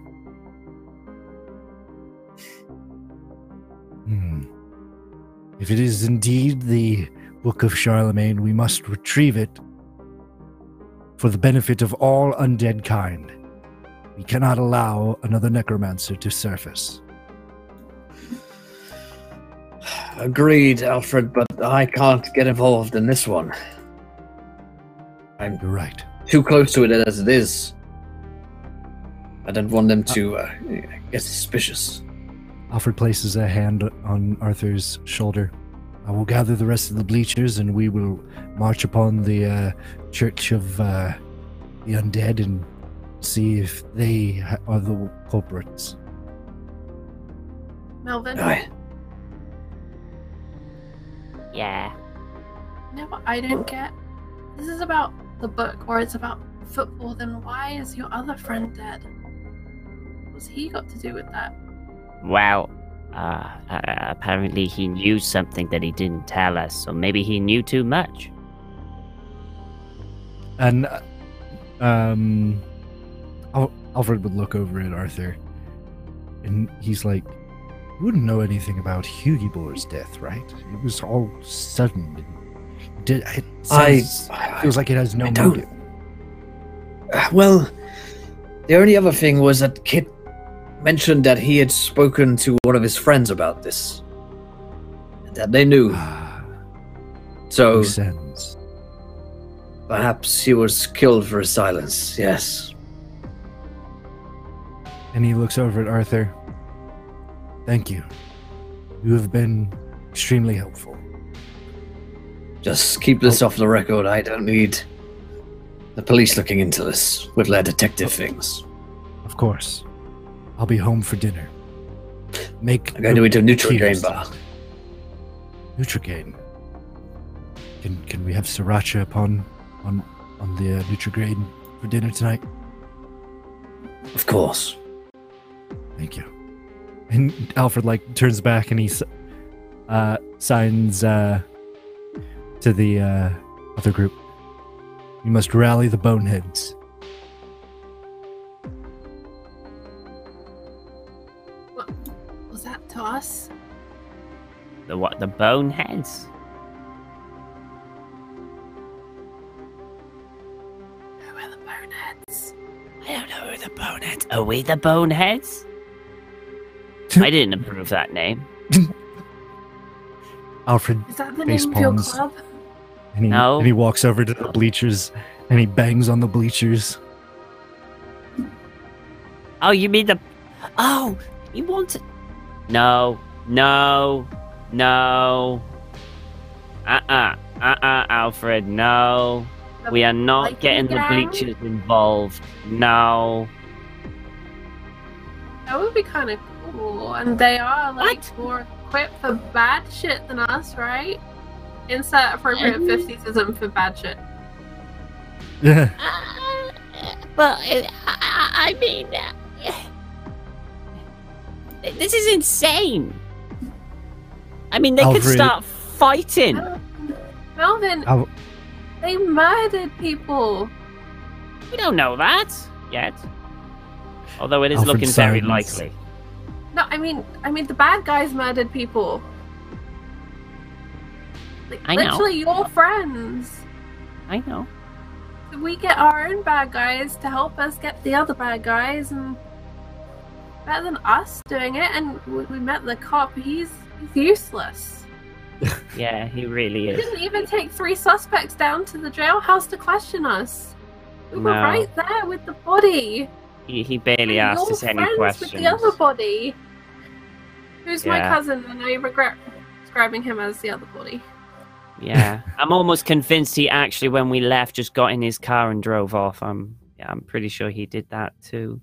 Pretty sure I saw him at that cafe with donuts and coffee as we were like hurtling past it. 30 miles an hour, and you were screaming. It's scary on that bike. So, what you're saying is, you want to get the Bleachers gang to what? To do what? Alfred takes a thumb and moves it across his trachea. What? And kill who? The cult of the undead. But we don't even know if they're the ones who did it. All we know is there's a missing book. And we're not even sure if he was killed for the missing book. Oh, it's Alfred, looking likely. When did you even find out, Alfred? that he signs that Kit found a book that spoke to him. They are tales of a dark book, a book of the necromancer Charlemagne, who created the first undead. Wait. So wait. How about this, right? We investigate this church, see if it was actually them that did the murder. You know, like get a bit more evidence, because I'm not sure the Bleachers will just suddenly start killing the cultists just because of our word. And just because, no offense thing, but they don't really care about Kit or Hughie. You know, they weren't part of their gang, so what's in it for them? And then we go to the police, you know, not a wild gang, to start gang warfare in this town that we live in. Alfred You know? signs, if it is the Book of Charlemagne, then every undead is at risk of being enslaved once more. That is their motive. Melvin, you Right. have to help. This is your fault. You sent Kit after Whoa! that book. Oh, I mean, it was I didn't know it was going to be like the Book of Death and all doom or anything. You know, I mean, you know, this is how You you made can. the dare. Oh, I'm Alfred. sorry. You need to fix it. Alfred signs, well, to be fair, Bilbo also didn't know that he picked up the one ring of power when he found it in the dank cave either, but it's still his fault that it didn't get Mount Doom now, isn't it? So you're saying I I'm didn't Bilbo? understand Is all that of those references, but yes. You're telling me I'm Bilbo? Wait. Are you saying that I am responsible for every single death that has happened? You told Kit to steal the book. If he hadn't have stolen the book, he wouldn't be dead. And if he wasn't dead, then Hugh wouldn't know something that would get him killed. Alfred nods and he's like, technically, you are responsible indirectly. At this Melvin, point, you sent the adventurers into the dungeon. Melvin is almost bursting in tears. He's gobsmacked. His entire life has just been shattered. I'm like, you don't know me. I never meant any of this. I'm out of here. And he just turns and just runs off, heads off.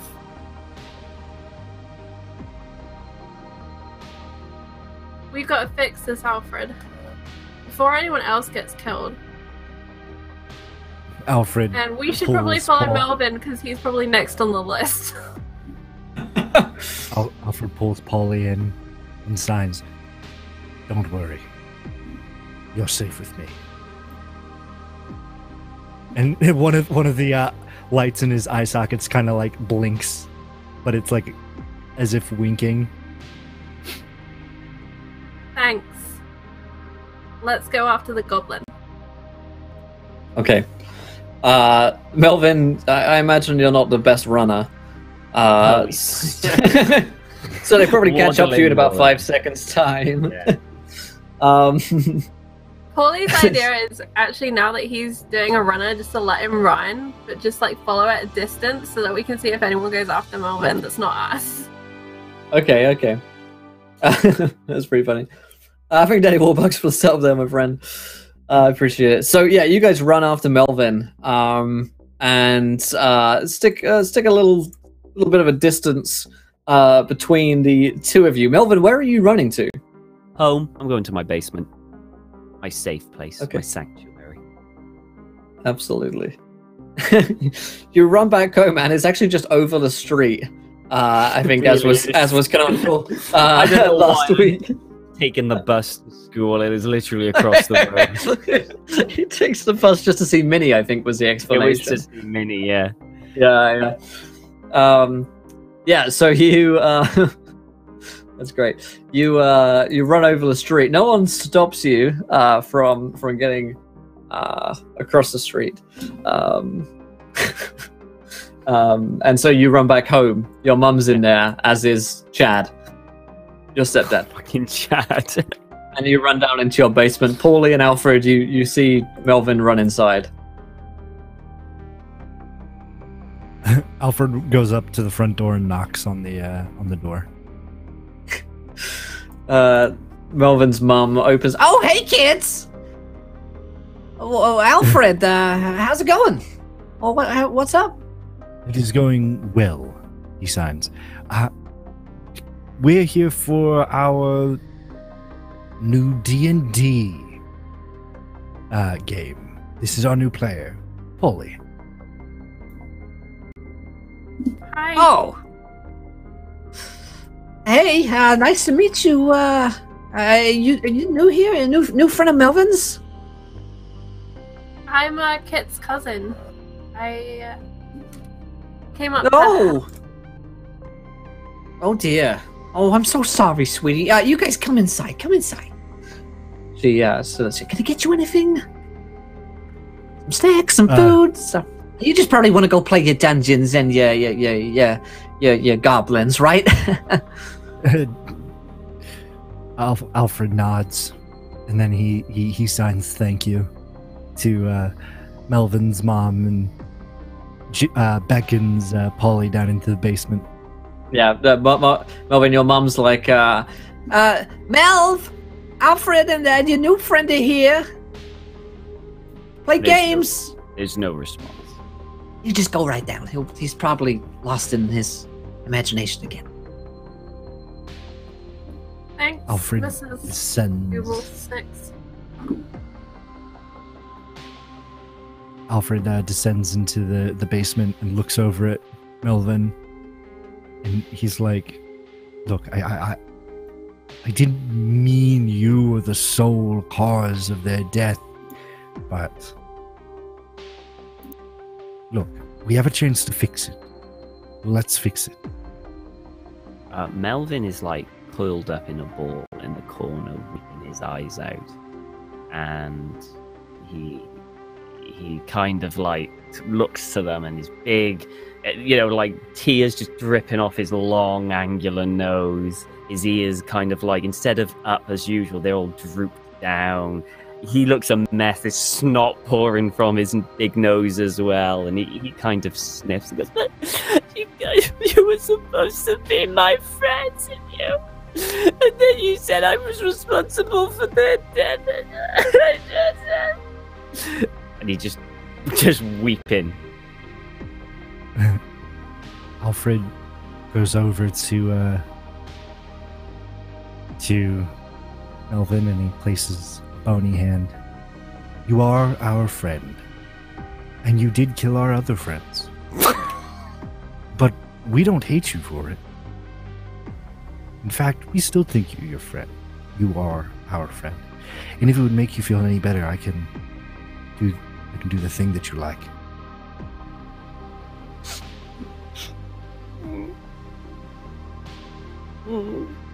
Oh, okay. That's a good goblin. And he picks up Melvin and he reconstitutes his body to start looking like a massive mech from like one of those Japanese Gundam animes. And he places Melvin in the center of his rib cage and makes it look like he's in like a cockpit of like a Jaeger or something. He's like that dude in Sonic where he just drives around the little robot. Yeah, this really does cheer Melvin up. He loves it. It's very rare that ever does this, but he only did it once and he loved it. So he does cheer up going around pretending, using his imagination. Alfred like looks over at some of the D&D figurines and he fires his phalanges at the monsters, knocking them down as if they were like rockets and stuff. And he looks over at Polly and gives her a thumbs up. And Polly is just kind of sat on the stairs that lead down to the basement, just letting Alfred do what needs to be done and feeling kind of bad that Melvin was so upset, and remembering that Melvin was Kit's friend and Kit wouldn't have done the dare if Melvin wasn't cool. So she's kind of feeling pretty guilty. Good. Trying to out-guilt one another tonight. Alfred pulls out the goblin and places him on the ground. Right. Let's go investigate this cult. Yeah. Make them pay for what they did. He goes over to the prop weapons and he pulls out. Alfred pulls out his personal wizard staff, and he pulls out Melvin's dungeon master robes and hands it over to him. And he goes and he grabs Kit's. What class was Kit? He was a cleric, I believe. Yeah, so he goes and he picks up this mace and shield and hands it over to Polly. And he grabs hold and he awkwardly puts on the cape. Probably a little too small for Melvin. It was one of his first capes, so it's a bit tight. And sorry, it was a robe, so it's kind of like tug around the beard, the big belly. And he's like, right, now we're ready. Is it like a repurposed lab coat that's been like dodgily dyed purple? It's got like Dungeon Master like written on the back in glitter pen. It's so cheaply made. It's definitely something that his mum did. He pulls out the Alfred pulls out this little remote and he clicks it, and all of a sudden the garage door in the basement opens. The basement is actually just a repurposed garage that is underneath the house. And he signs, "Let's do this." All right. So, are you guys going to the Bone Club? That sounds the bleachers was what I was trying to say. That's what I was looking for. Yeah, we have to run back across the road and get my bike first. Okay, yeah. Because we left that at school. Or we're busy following the distraught goblin. Beautiful. All right then. So you guys, montage happens. So eventually, you guys find yourselves at the bleachers, and they operate out of an old warehouse turned dance club, as all of you guys would be aware of, in that they hold ultimate dance contests in order to settle various different bets and against different gangs and crews and the like. It's quite a dangerous affair, you know this much. However, by the time that you guys are there, outside the warehouse, you can hear the club music pumping hard, and inside there are strobe lights. This is awfully loud. Do you think they could turn it down? And you just see, like, Alfred, he's just getting, like, pumped. He's revving up, and he starts getting ready to go for a mosh pit. I reach into my bag and I've got like an oil rag in there, and I'll like rip it in half and I'll put either bit in Melvin's ears to help dampen the sound, because goblins have sensitive ears apparently. This is true. Alfred throws back his skull, his mouth opens, and all you hear is like a banshee's wail. The only sound that the undead can make is this just horrible hissing wail, and he just runs into the club. Awesome. Inside, it is just a mosh pit of dance and bones. As the bleachers are really going hard on a Friday night to let loose hundreds of undead. Sorry, Melvin pulls Paulie to say, "Be careful for flying bones. They really hurt. Stay low. Stay in cover." Fully, like, They walk in, and down. all of a sudden, a skull smashes against the door frame. It's dangerous in here for certain. And in fact, as Alfred's getting into the mosh, you'll recognize Coach Arthur Bonzarelli is also in here dancing. He's let loose. He goes over to his brother with his staff, and he joins in the dance, and he's like, "Ah, hail, brother. I am looking Hey, for how's it going? the boss." Oh, the boss. All right, he's just over in the back room. Right. It turns out we know even less about dancing than we do about sport. You just flail your arms, right? Oh, that's right. And he points. Yeah. He starts maneuvering towards where Arthur points. Alrighty. So, you you head into the back room. It's a little bit quieter out here as the large door kind of slams behind you and you're away from the worst of the dance. Inside there is the boss man, who is wearing a full-on suit and top hat and cane. You know, like the full Skellington effect. As Melvin, Paulie, and Alfred step in here, he turns towards you. Yes. Oh, not all of you are undead. Oh, what are you all doing here? I look towards the boss. We would like to call a horde. A horde, you say? Oh, what on earth for? I do love a good horde. Our friend Kit, the child that was killed recently, was overheard by my brother Arthur. Found a whispering book, and that could only be the Book of Charlemagne. Really? Well, where is the book now? We have the suspicion that the church has it. Those bastards. I'll tell you what, I'm very interested in this horde you're talking about here, and a chance to stick one to the church club. But if you are to call a horde, you must pass the test of Ultimate Dance Club. You free versus our best free.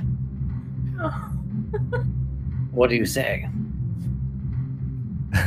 Alfred takes off his jaw and he places it on the desk and signs "Challenge accepted."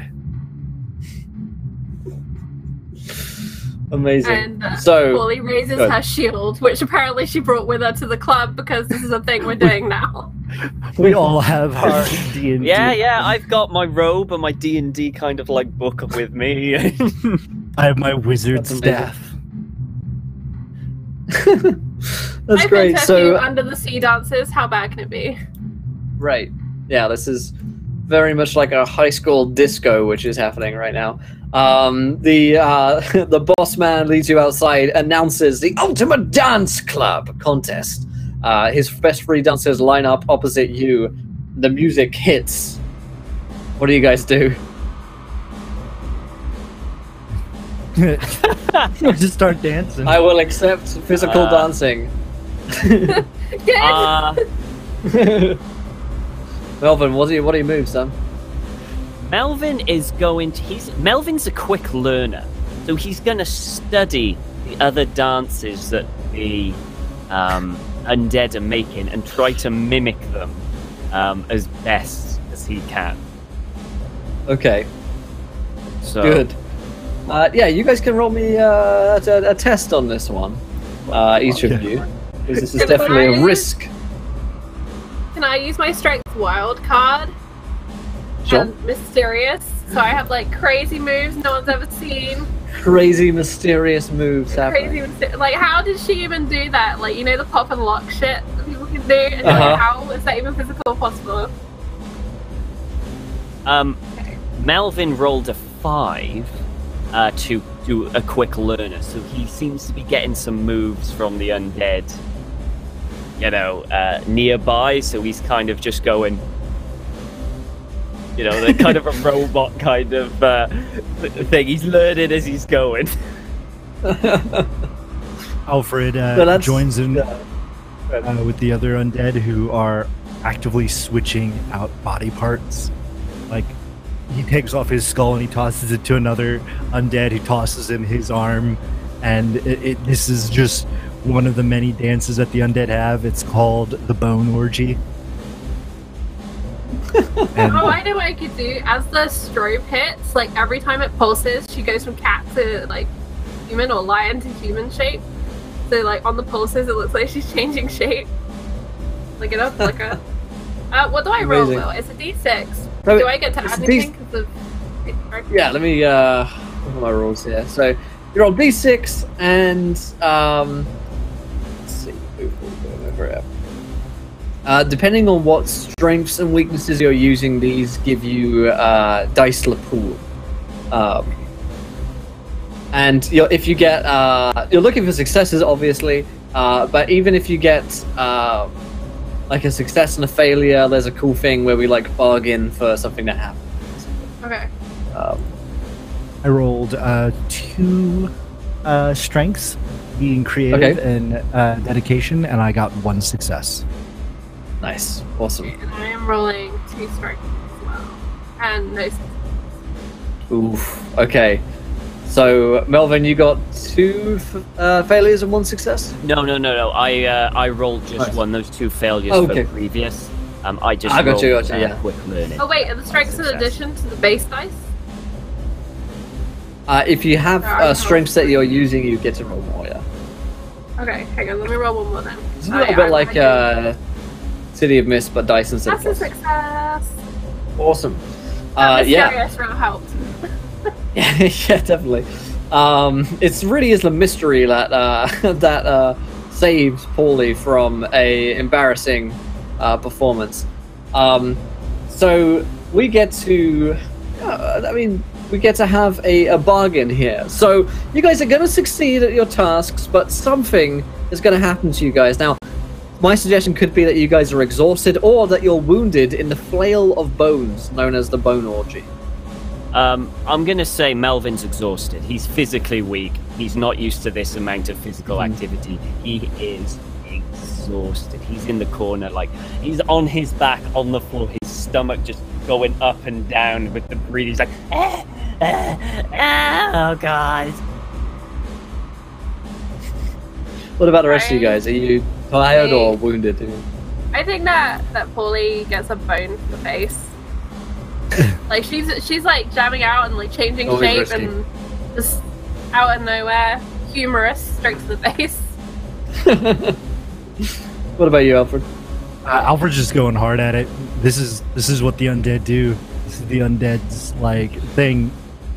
You wouldn't be a true undead if you didn't have the stamina to keep up with the bone orgy. Absolutely, this is your bread and butter.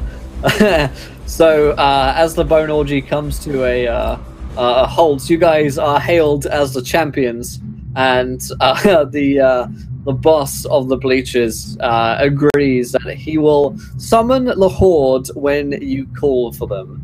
And whatever that call sign is, Alfred, is totally up to you.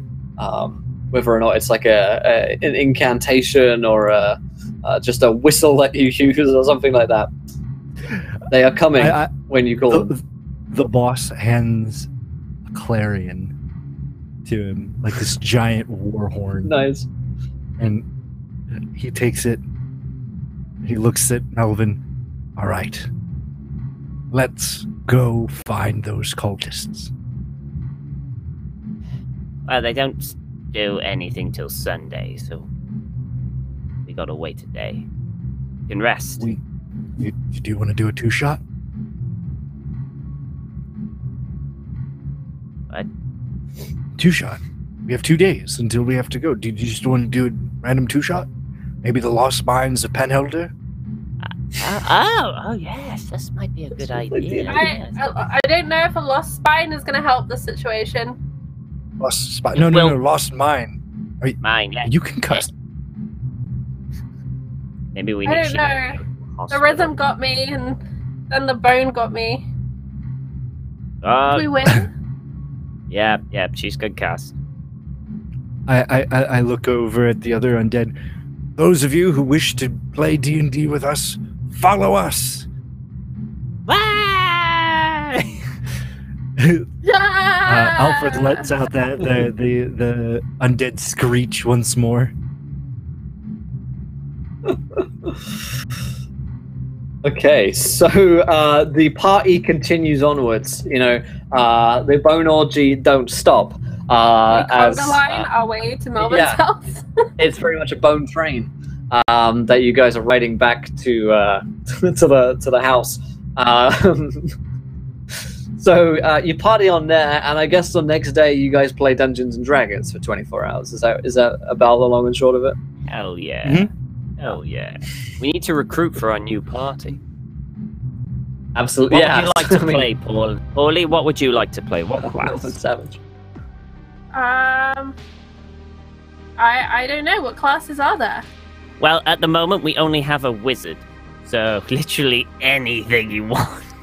You can be like a tank, like a warrior, a barbarian, a cleric, a rogue.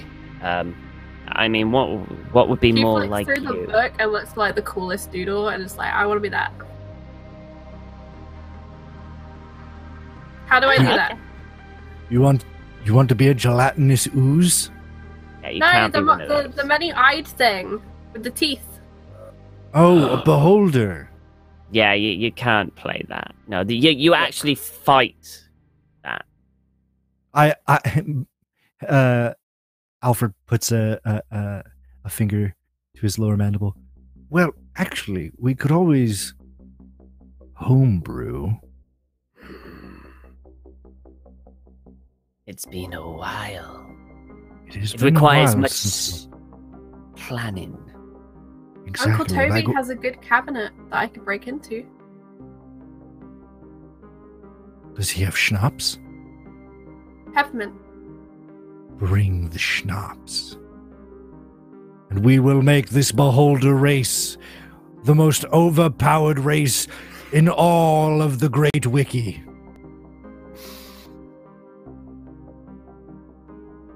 I think I could do it. If you become like a mini beholder, you can't be like a grown-up. You gotta be a mini beholder, you know. But you can still be a beholder. A pygmy beholder. Yes, a pygmy beholder. Right. Instead of right. having many eyes, he only has like 10. That's good. I only have 10 fingers. We can do this. There we go. They're brilliant. Okay, so now I have to kind of work this story out, and it's going to take a lot of time and effort to do. So we meet back here in a week to start it. I thought we were going to play this weekend. I mean, I can't just But bring isn't it all something made out up? like nowhere. Can't you just make it up like everything else? It requires planning. Lots of planning. Just ask And- any DM. Paulie is going to recklessly take this book and impulsively decide she's going to DM. She's like scanning the rules as fast as she can. This doesn't look that hard. Yeah, they look pretty simple enough. Wait. Alright, so who are you going to play, Melvin? You can't be a Like, beholder. actually, Apparently that's you not a guys are thing. playing like pre-AD&D, so it's probably absolutely prehistoric. cool. and it's- Yeah. It's like Elf you gotta is a class. work out to... Right, Yeah. well... Elf is a class. I forgot about that. Oh. And Drow is a subclass of elf. Oh man. What am got I some gonna dice? play? I've been DMing for so long, I can't remember. Oh. And Alfred signs to Melvin. Why don't you play an orc artificer?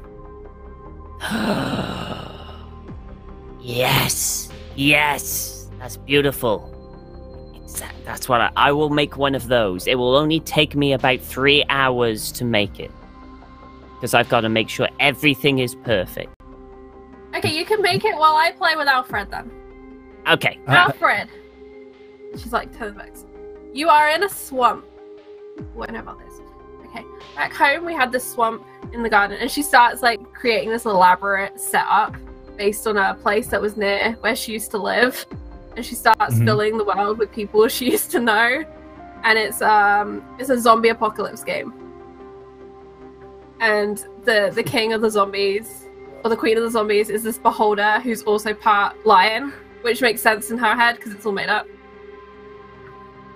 And you're like battling your way through this swamp, hacking down like snakes and great big crocodiles with many eyes. And Melvin, meanwhile, is like looking through and making his character, I imagine. Yep, exactly. And you're about to face the beholder lion king. As Melvin probably finally finishes getting his orc in shape. Okay, I'm ready to go. Okay, you need to roll one of these, and she gives you like a d20. No, I've got my own D20, thank you very much.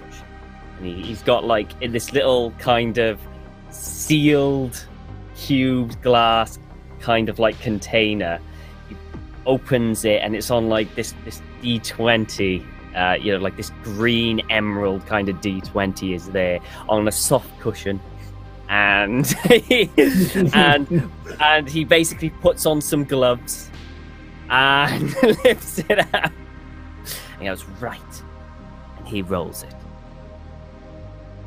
And then, out of the swamp, a giant lion leaps, ghostly and spectral.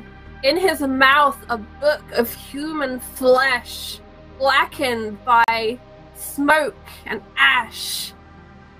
Alfred signs, I use power word kill. Do you use that on the lion or on the beholder? What Because beyond languages the do they shape share? of this lion... Sorry?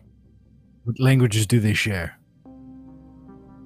They both seem to communicate in a language that sounds like... Abyssal.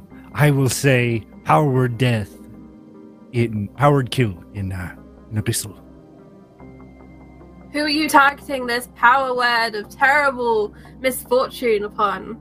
She's like getting really into this. She's had 3 hours now. But they both hear it, so they both die. But the lion is already dead, so it cannot die, and you feel your magic hits its ethereal form, and nothing happens. The beholder, meanwhile, lets out a wailing cry, and you need to save lest your brain explode. Okay. I'll just I'll roll. Your brain's gonna explode, Melvin! What did I roll? I rolled 11. Is that okay? I'll roll. Is this magic? Is this a magical whale? No! She's like scrambling through the book to find out if it's a magical whale. No! I'm going to use my gnomish cunning to gain advantage. Okay, roll again. All right. I rolled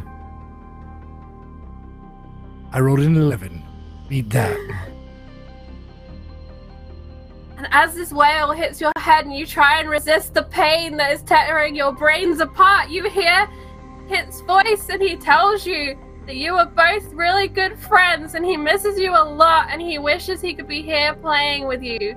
But that Paulie is doing her best and she's really sorry she made Melvin cry. It's very oddly specific for this ghost lion to say. This is amazing.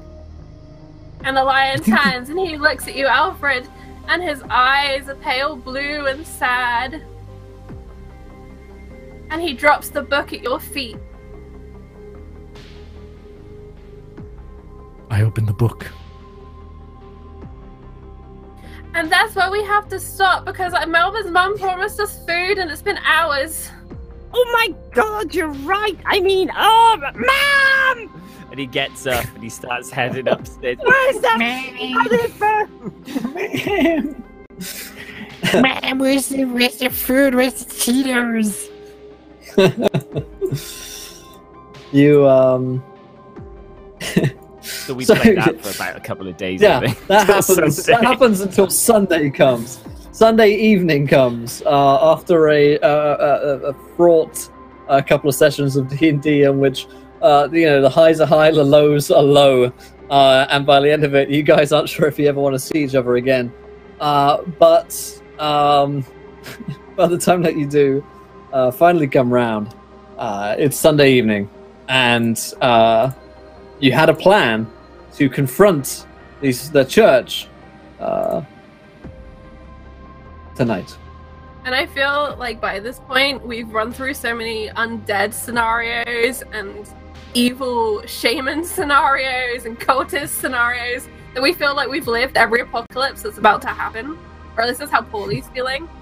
And she's like so ready to go into battle, having imagined the same scene so many times in so many different ways. Yeah. Melvin feels prepared for every eventuality that's going to come against these cultists undead. In his mind. Okay. It's got it all planned out. It's all planned out. So are you guys going to the church tonight on Sunday evening? Oh yeah. All right. We're going to spy on there. Sessions, we decorated the bike to look like a dragon. Because it seemed really appropriate and scary at the time, and there's like cardboard around parts of it. And we've cranked the exhaust that spits out fire. Awesome. Totally healthy, totally an okay thing for a bike to do. That's covered in cardboard.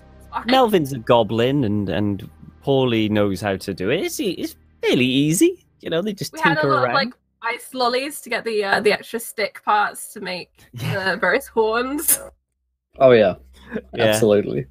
Alfred goes to the local weathermancer and pays for it to be like having a torrential downpour. Absolutely. Yeah. The weathermancer is more than happy to oblige the storm tonight. So by the time that you guys arrive at the church with your bike, which is spouting fire, it's misty, it's rainy, there's lightning everywhere. And by the graveyard, as you guys are out on the street, you can see that all of the worshippers are inside, and it seems like there's a strange glowing green light coming from within. This is it. This is what we trained all weekend for. Right, let's sneak up. Alfred pulls out the clarion and places his bony teeth to the mouthpiece. Wait, not yet, not yet. Don't blow it yet. We need more information. Alfred lowers the clarion. Signs. Fine. All right. Right. So Melvin's going to get as close as he dare, which is not particularly close, but he's got like these steampunkish goblin binoculars so he can have a quick look, so he could see like everything in reasonably good detail that he's made himself, because he's a tinkerer. Absolutely. And he's just... you see inside, and Vicar Schmickers is there, and he's got a knife, and it seems like he's performing some kind of oration with inside. He's got a knife in his hand. He's not cutting someone, is he? Doesn't look like he's cutting anyone yet. You don't see any blood, but you can only see so much through the I like the how windows. panicked He's definitely Tom just genuinely sounded. He's not cutting anyone, is he? he's okay. Honestly, fuck. Holy shit. We need to get closer. Alfred picks up Melvin and he like places him against the window. Back. Okay.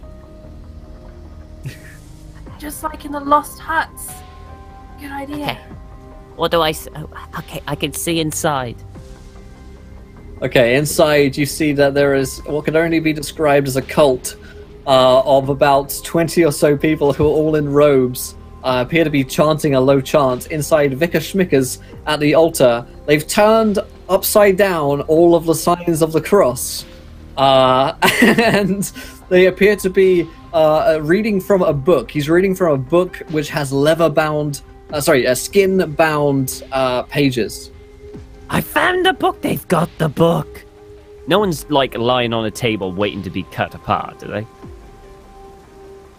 Actually, there is. Because, Melvin, you notice that on a table in the center of the room near where Vicar Schmickers and the book are is a mini. Oh! Blow that again on! Alfred jumps back and pulls out the clarion and he blows into it, and it sounds like the sound of a Nazgul. And I have to save the princess!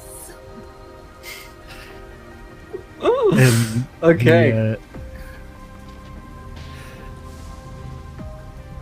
Alright, so yeah, the horn goes off and a kind of the Nazgul sounds out across the sleepy town that you guys are in. Immediately, everyone inside, the cult kind of looks outside in surprise. Vicar Schmickers sees Melvin looking in through the gap and points with his knife. Immediately, the cultists start running out while Vicar Schmickers is trying to complete this ritual. However, at the same time, Alfred, you see that flying through the sky are projectile skeletons who have flying themselves over as they can just throw their bones everywhere. So they are launching their skulls and reforming their bodies up, and you have the ultimate dance club team behind you. They have answered the call. One of them says, "Long ago, there was an alliance between skeletons and men. We come to honor that allegiance." One of them says, Alfred nods. "Is this all you have, Saruman?" Let's destroy this church. Toss me in! Attack! Toss me in! Toss me through the window! I gotta stop the sacrifice! He picks up Melvin. He puts on a hat, kind of like this friggin' hard hat or something that he suddenly found from his bag. Go!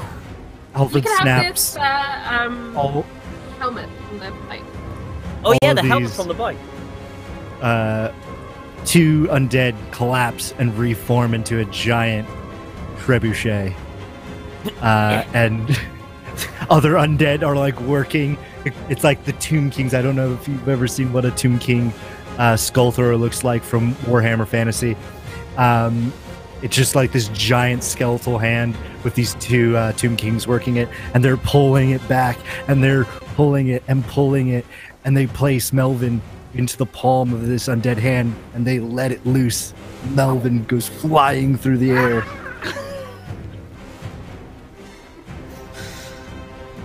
Amazing. Melvin, you're catapulted through the window over to Vicar Schmickers, who's got the knife next to Minnie. Meanwhile, Paulie, Alfred, you guys see that the bleachers and the church club are engaging in bone-to-hand combat. Paulie wants to go after the book. Okay. So, the entrance is kind of blocked by a lot of people. But I want to yeah, you want to like the lion. Yeah. Awesome. Alfred goes to like one of the statues in the cemetery, rips off what looks to be like a stone sword, and he calls to his other undead, "Do not relent! We will show them what it's like when a true undead horde rules this world."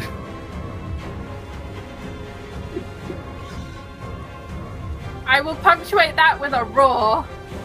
Rawr. And then I'm gonna try and like climb up and into the building. This lion's a pretty good climb. Not the best. Okay. You start climbing in. Melvin, you're inside, and Vicar Schmickers gives you an evil look, a murderous look. "You're not going to stop me now, Google Snacks!" Ah, oh, I really didn't think this through. Take this! He picks up a Bible and just starts throwing things at him. Just anything he can. My only weakness is the good book. No! Why do we keep it around? Hey, you fool! Those books are hollow! Ha! They only have the front pages on! The rest is just nonsense! Melvin, roll me a test here. How are you trying to attack? What are you using to try and attack him?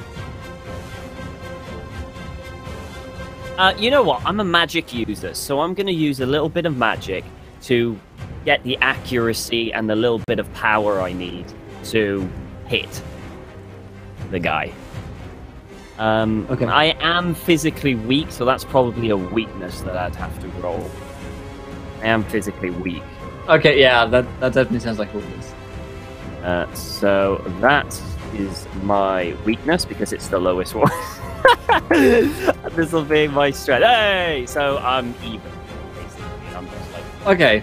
even. Yeah. One in, one out. So you launched several books at Vicar Schmickers. It doesn't really deal any like actual damage to him. You know, he's not like being really hurt by books being thrown at him. You're not gonna kill someone with lobbing a couple of books at them, but he is distracted, and That's all I'm doing. He's just distracted until the people come in. Okay. Paulie, you've crawled in through the window and your focus was the book, right? Because Vicar Schmickers has that in one hand. Okay. I like run along between the pews and just like lion jump to grab the book. Okay. You can run me a test. I can. I'm just gonna see if I have anything to help me. Can I use wild card again? Because I'm literally a lion and I'm wild. And this was not an expected turn of events. Yeah, this is definitely an unexpected way for things to go. My weaknesses are that I'm impulsive and reckless, and maybe that would be a weakness in that I'm just going full pelt and not really looking where I'm going. I don't know if you want to take that into account. Sure. It's fun with more dice. I roll dice this is more chance or to just all fail. at the same time? Say that again, sir? Do you want those all separately or all at the same time? Oh, that's fine. Yeah, no, I'll go together. Okay, so that's Ooh. one success and.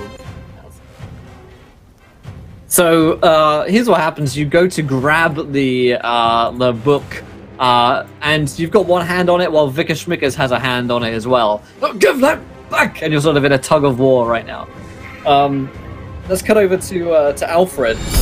A magnanimous dispensation. Oh, holy moly! Thanks so much to Inze for the £50 donation. Let me go read that in just a few seconds here, my friend. But Alfred, what are you doing at this point, my friend? You outside still?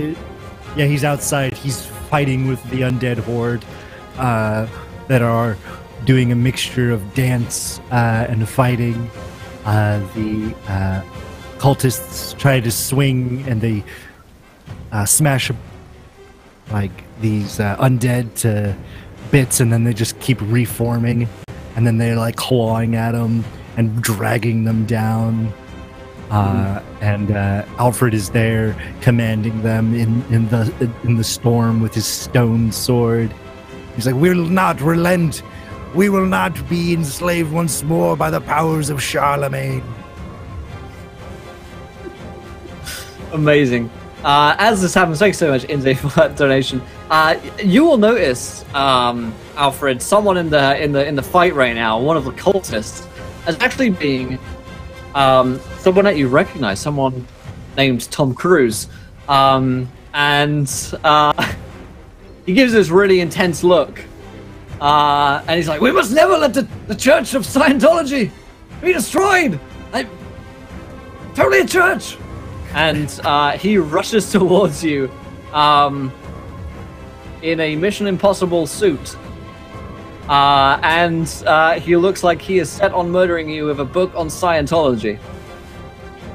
What do you do? Alfred raises his sword, and he clicks out, "Time to put you on cruise control," and begins to rush towards Tom Cruise, about to clash.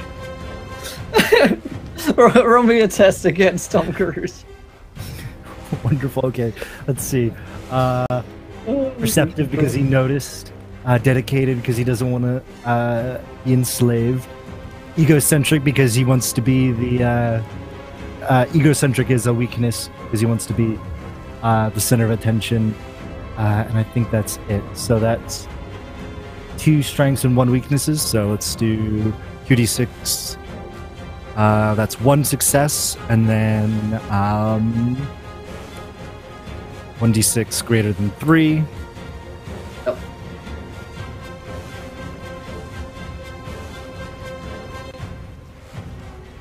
Oh, there was a space where it shouldn't have been.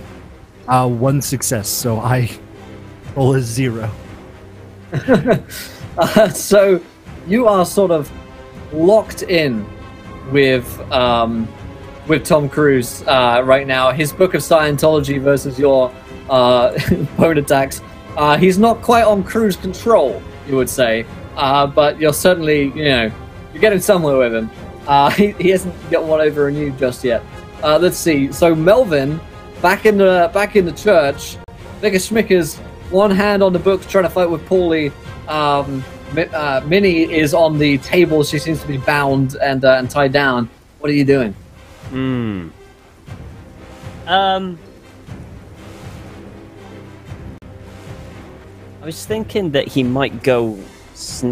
What he's going to do... I know what Melvin's going to do. Melvin is going to grab the heaviest thing that he can find, sneak up behind the priest, and just hit him over the head with it.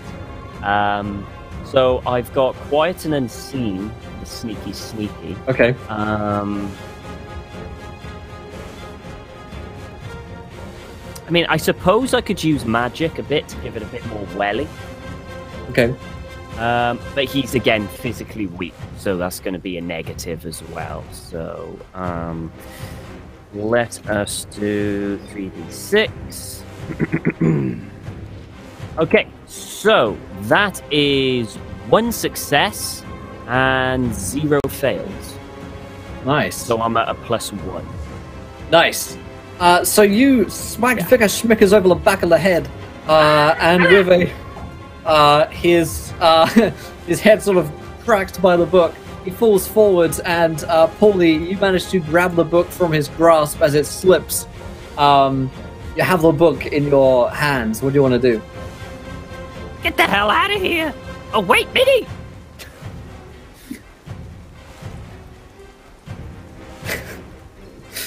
Okay, so, Paulie, go ahead. I want to go and help Alfred out. I see that Minnie's kind of probably going to be saved, and the book's safe. I'm going to go turn around, see where my other teammate is, see Alfred fighting this dude whose teeth are unbelievably white, and that's scary.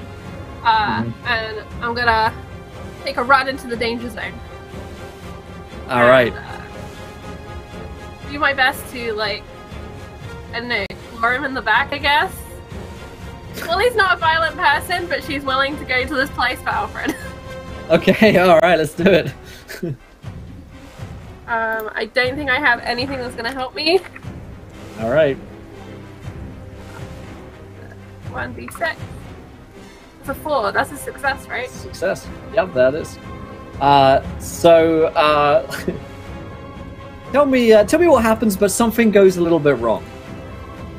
Alright, so she's running at this guy. And as she does, she kind of trips over the shield that was like strapped onto her back as she shifted into this lion form, and she ends up skidding on the shield and ends up headbutting Tom Cruise in the butt with her head like a cat hitting a flap that won't open. Okay. That happens now in the full realization that this is indeed Scientology, which is the root cause for all of the evil in this town. This gives Melvin a lot, an opportunity here. But let's come back to Alfred, who is in deadly combat with Tom. What do you want to do, my friend? He's going to attempt to crack this stone sword across Tom Cruise's skull. And he looks at him and he says, "You looked better with the unibrow in Legend." And he goes to smack. I think the same tags apply. That's 2 successes and 0 failures. Alrighty.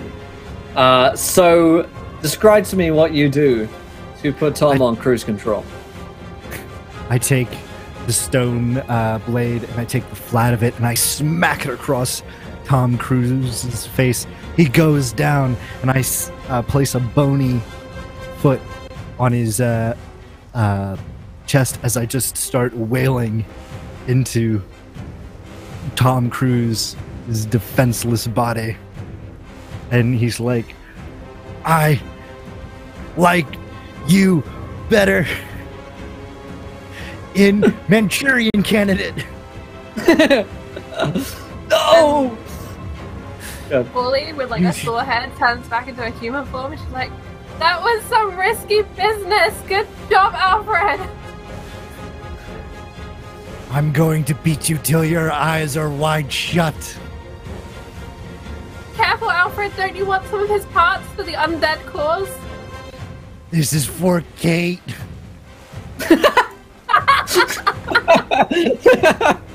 I turn back and I look to Melvin. This is a cocktail for disaster. This is for Kate. Oh my god. You smash him into submission. I submit! Scientologists! Hold! There is no submitting to the undead. You either join or die. And it looks like you're going to choose the second. So, Alfred, you murder Tom Cruise in your relentless fury. And good night with his eyes wide shut. The revenge for Kate is sweet, as you find out that on his body he is indeed an undead organ donor, and so will be repurposed into an undead. Perhaps the only good thing about Tom Cruise that you've ever heard. As this happens, the rest of the cult fall back. Vicar Schmickers has been knocked out by Paulians on the floor.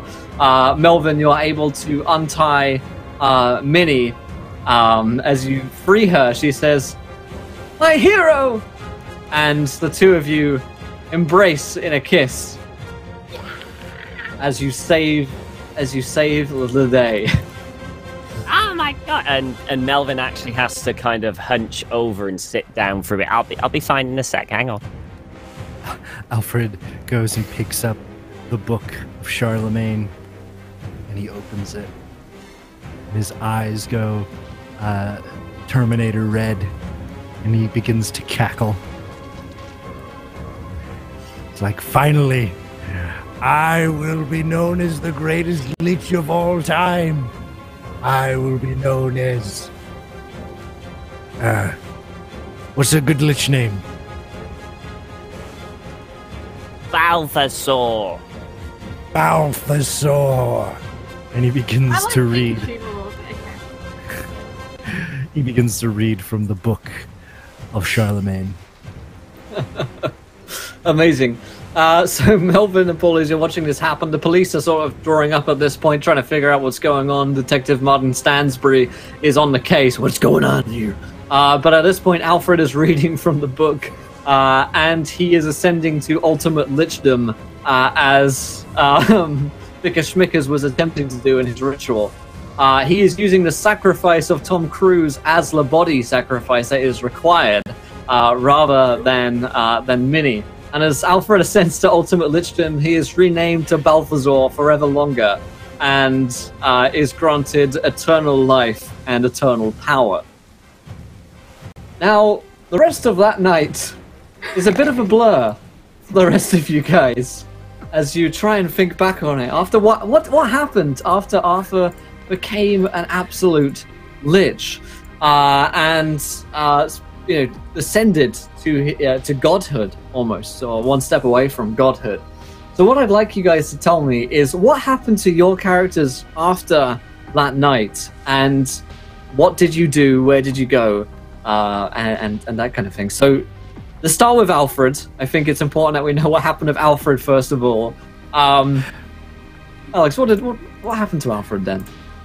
Oh man, Alfred plunges the world into an eternal night, an eternal undead night. The undead are still free. They still have their choice, but they must pay homage to Balthasar and his pet Tom Cruise named Sharkbait. Amazing. He overthrows the Pride's control over the city hall, and he has taken that as his dark palace, as he sits upon his throne of skulls. And what about then Melvin? What does Melvin do?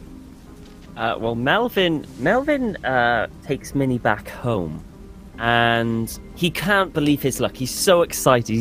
He's got his first ever kiss, and just basically home. And all the way home, Minnie is basically just constantly talking, not letting Melvin speak, not letting him do anything, and she's just talking about things that don't interest Melvin. And then when Melvin reaches her house, he realizes that this idyllic image of Minnie wasn't what he imagined, and basically kind of just goes, I think we should see other people, and starts heading home, where he continues to go to school and enjoy himself, and do regular D&D sessions with hopefully Paulie as the dungeon master, and a constant invite to Alfred/Balthazar, our supreme leader, to join us for D&D. Oh, and the great Lich Balthazar does so. In fact, he gets a lot. He hires. He doesn't force the undead, but he hires a lot of these undead to role play different mobs, and it turns into a giant LARP. Yes. Amazing. And what about then Paulie? So Paulie actually gets on her bike and she goes home. She goes to the town she used to live in, and she kind of has all these wild stories that no one really believes, and eventually she kind of stops telling them. But I'm not gonna say every full moon, but once, a month, twice a month, she disappears off at the weekends, and there's a lot of rumors about where she goes. And of course, she's just going to go and LARP up in this other town and continue having wild adventures with Melvin and Balthazar, who she insists on calling Alfred because she refuses to accept this lichdom. He will always be Alfred to her.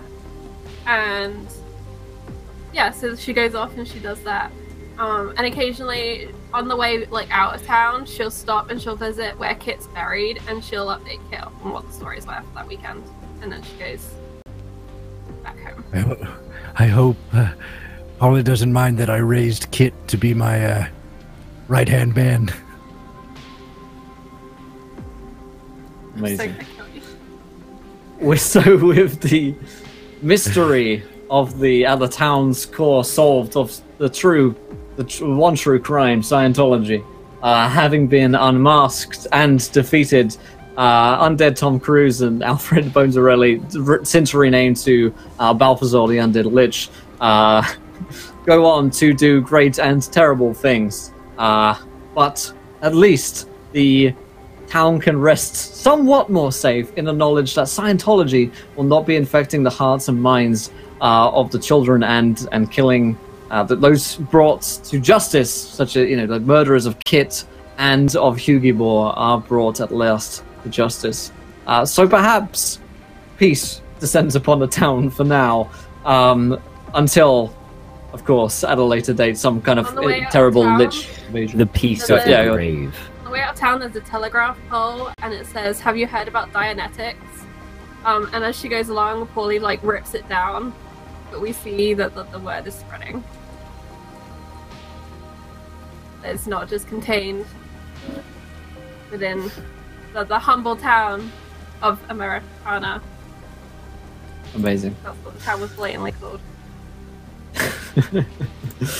Fantastic stuff. Well, I think, my friends, on this bombshell, that's where we'll end tonight's Americana adventure, as you guys have solved the mystery and brought justice to the town, at least for a time, until something terrible else happens. Or I'm sure Alfred, goes on to bring in demons from the underworld and whatnot. And that's probably the next adventure that we see, is where Alfred is actually just the villain of the story, and it's another set of teenagers who have to solve his crimes. But if you guys enjoyed tonight's show, definitely go ahead and check out Americana. It's a really fun, very awesome game that we really enjoyed playing here for last session and this one as well. Go check them out. They've got some awesome looking stretch goals.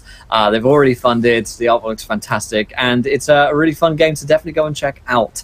But let's go around to cast and crew. Did we enjoy ourselves? What do we think about Americana? And of course, where can we find you guys online? Who would you like to start with? Let's start with Charlie. Oh, that's me. I was really excited when I got the invite to come and play this today. And it's such a quick game to pick up and play because it's so narratively driven and the mechanics are relatively simple, which I really appreciate because it means I can just jump in and play these games. When I get the call from Melvin that half his squad have died playing and he needs more Americana players, I can answer that call. I love the setting and the themes that are in it.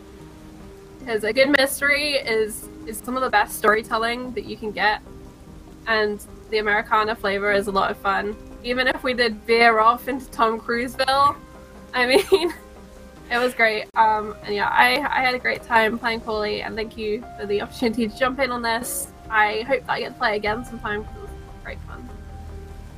And I'll be back in an hour and a quarter for Roll Up, where we're going to talk about some City of Mists.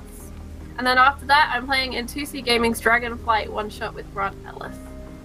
But this has been so much fun, and to be honest, I want to keep playing. I want to go to Chapter 2, Americana, Strangest Things. That's exactly what we could call it. Definitely. Awesome stuff, fantastic. Zippy, how was that, my friend?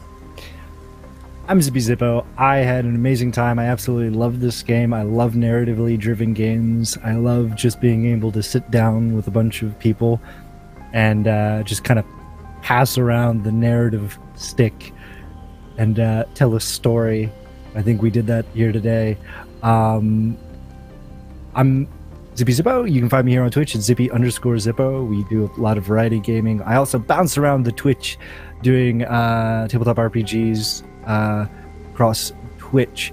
I currently my currently only show right now is over on the Greyhawk channel every Wednesday for Mordenkainen's Path to the Plains, a plains hopping adventure where we explore the multiverse. Other than that, what's up, Redundant UK? Yeah. Yeah. That's segue. It was great. I love it. As the other guys have echoed, I absolutely adore narrative games where they encourage narrative over just like numbers and getting the best out of your character. And the fact that they add weaknesses as well, and that plays into what you do, is another flavor that just adds something so sweet to the Americana kind of like gameplay. I'm so glad we went more to kind of Stranger Things-esque. I like that. That was kind of like, I fell into that as I kind of pictured what Melvin looked like, and how once he kind of seen what's going on in like in a way that he could understand in a D&D setting, that he would jump straight in and just. And the great thing about the Americana thing is that you can be as serious or as silly as you want. I mean, I love the idea anyway, 1950s America, multiple fantasy races that are all living together and stuff. It gives multiple, avenues for conflict, friendship, and all that. But when you have just so much creative freedom, it just makes it even better. That you can even add Tom Cruise and then have one of the players become a lich that takes over the entire world and has a skull, but still finds time to play D&D on the weekend. I mean, that's incredible. That is awesome. And I thoroughly enjoyed myself. It was a lot of good fun. Myself, I'm Redundant UK. I stream on Twitch. I'm also a cast member on Encounter Roleplay, not just on Americana, but primarily on Wednesdays for the official Master of Nyarlathotep Chaosium Call of Cthulhu roleplay stream game thingy. Somewhat more serious than Americana, just a little more serious, but that doesn't mean we can't be silly and have fun, but it's a lot of fun, and you certainly wouldn't want to miss it. Fantastic stuff. Thanks so much, Tom. Definitely check out Americana. It's been a lot of fun. One of my favorite parts about the game was just the town creation, which was a whole lot of fun in the first session, where we just made all of the crews, made all of the risks and challenges, and made all of the NPCs who are involved as well. It is definitely a really good time. But that's all we have time for today for that. We've got Tabletop Voices coming up in just 10 minutes' time, which is, of course, our chat show with James Intocasso as the host, and we have TK joins the fray as our guest on tonight. So I'm really excited to hear what they're going to talk about today. It's going to be fun. But until next time, my friends, try not to roll too many nat ones, because we want to be here laughing when you do. Good night, everybody. See you in a minute. Bye!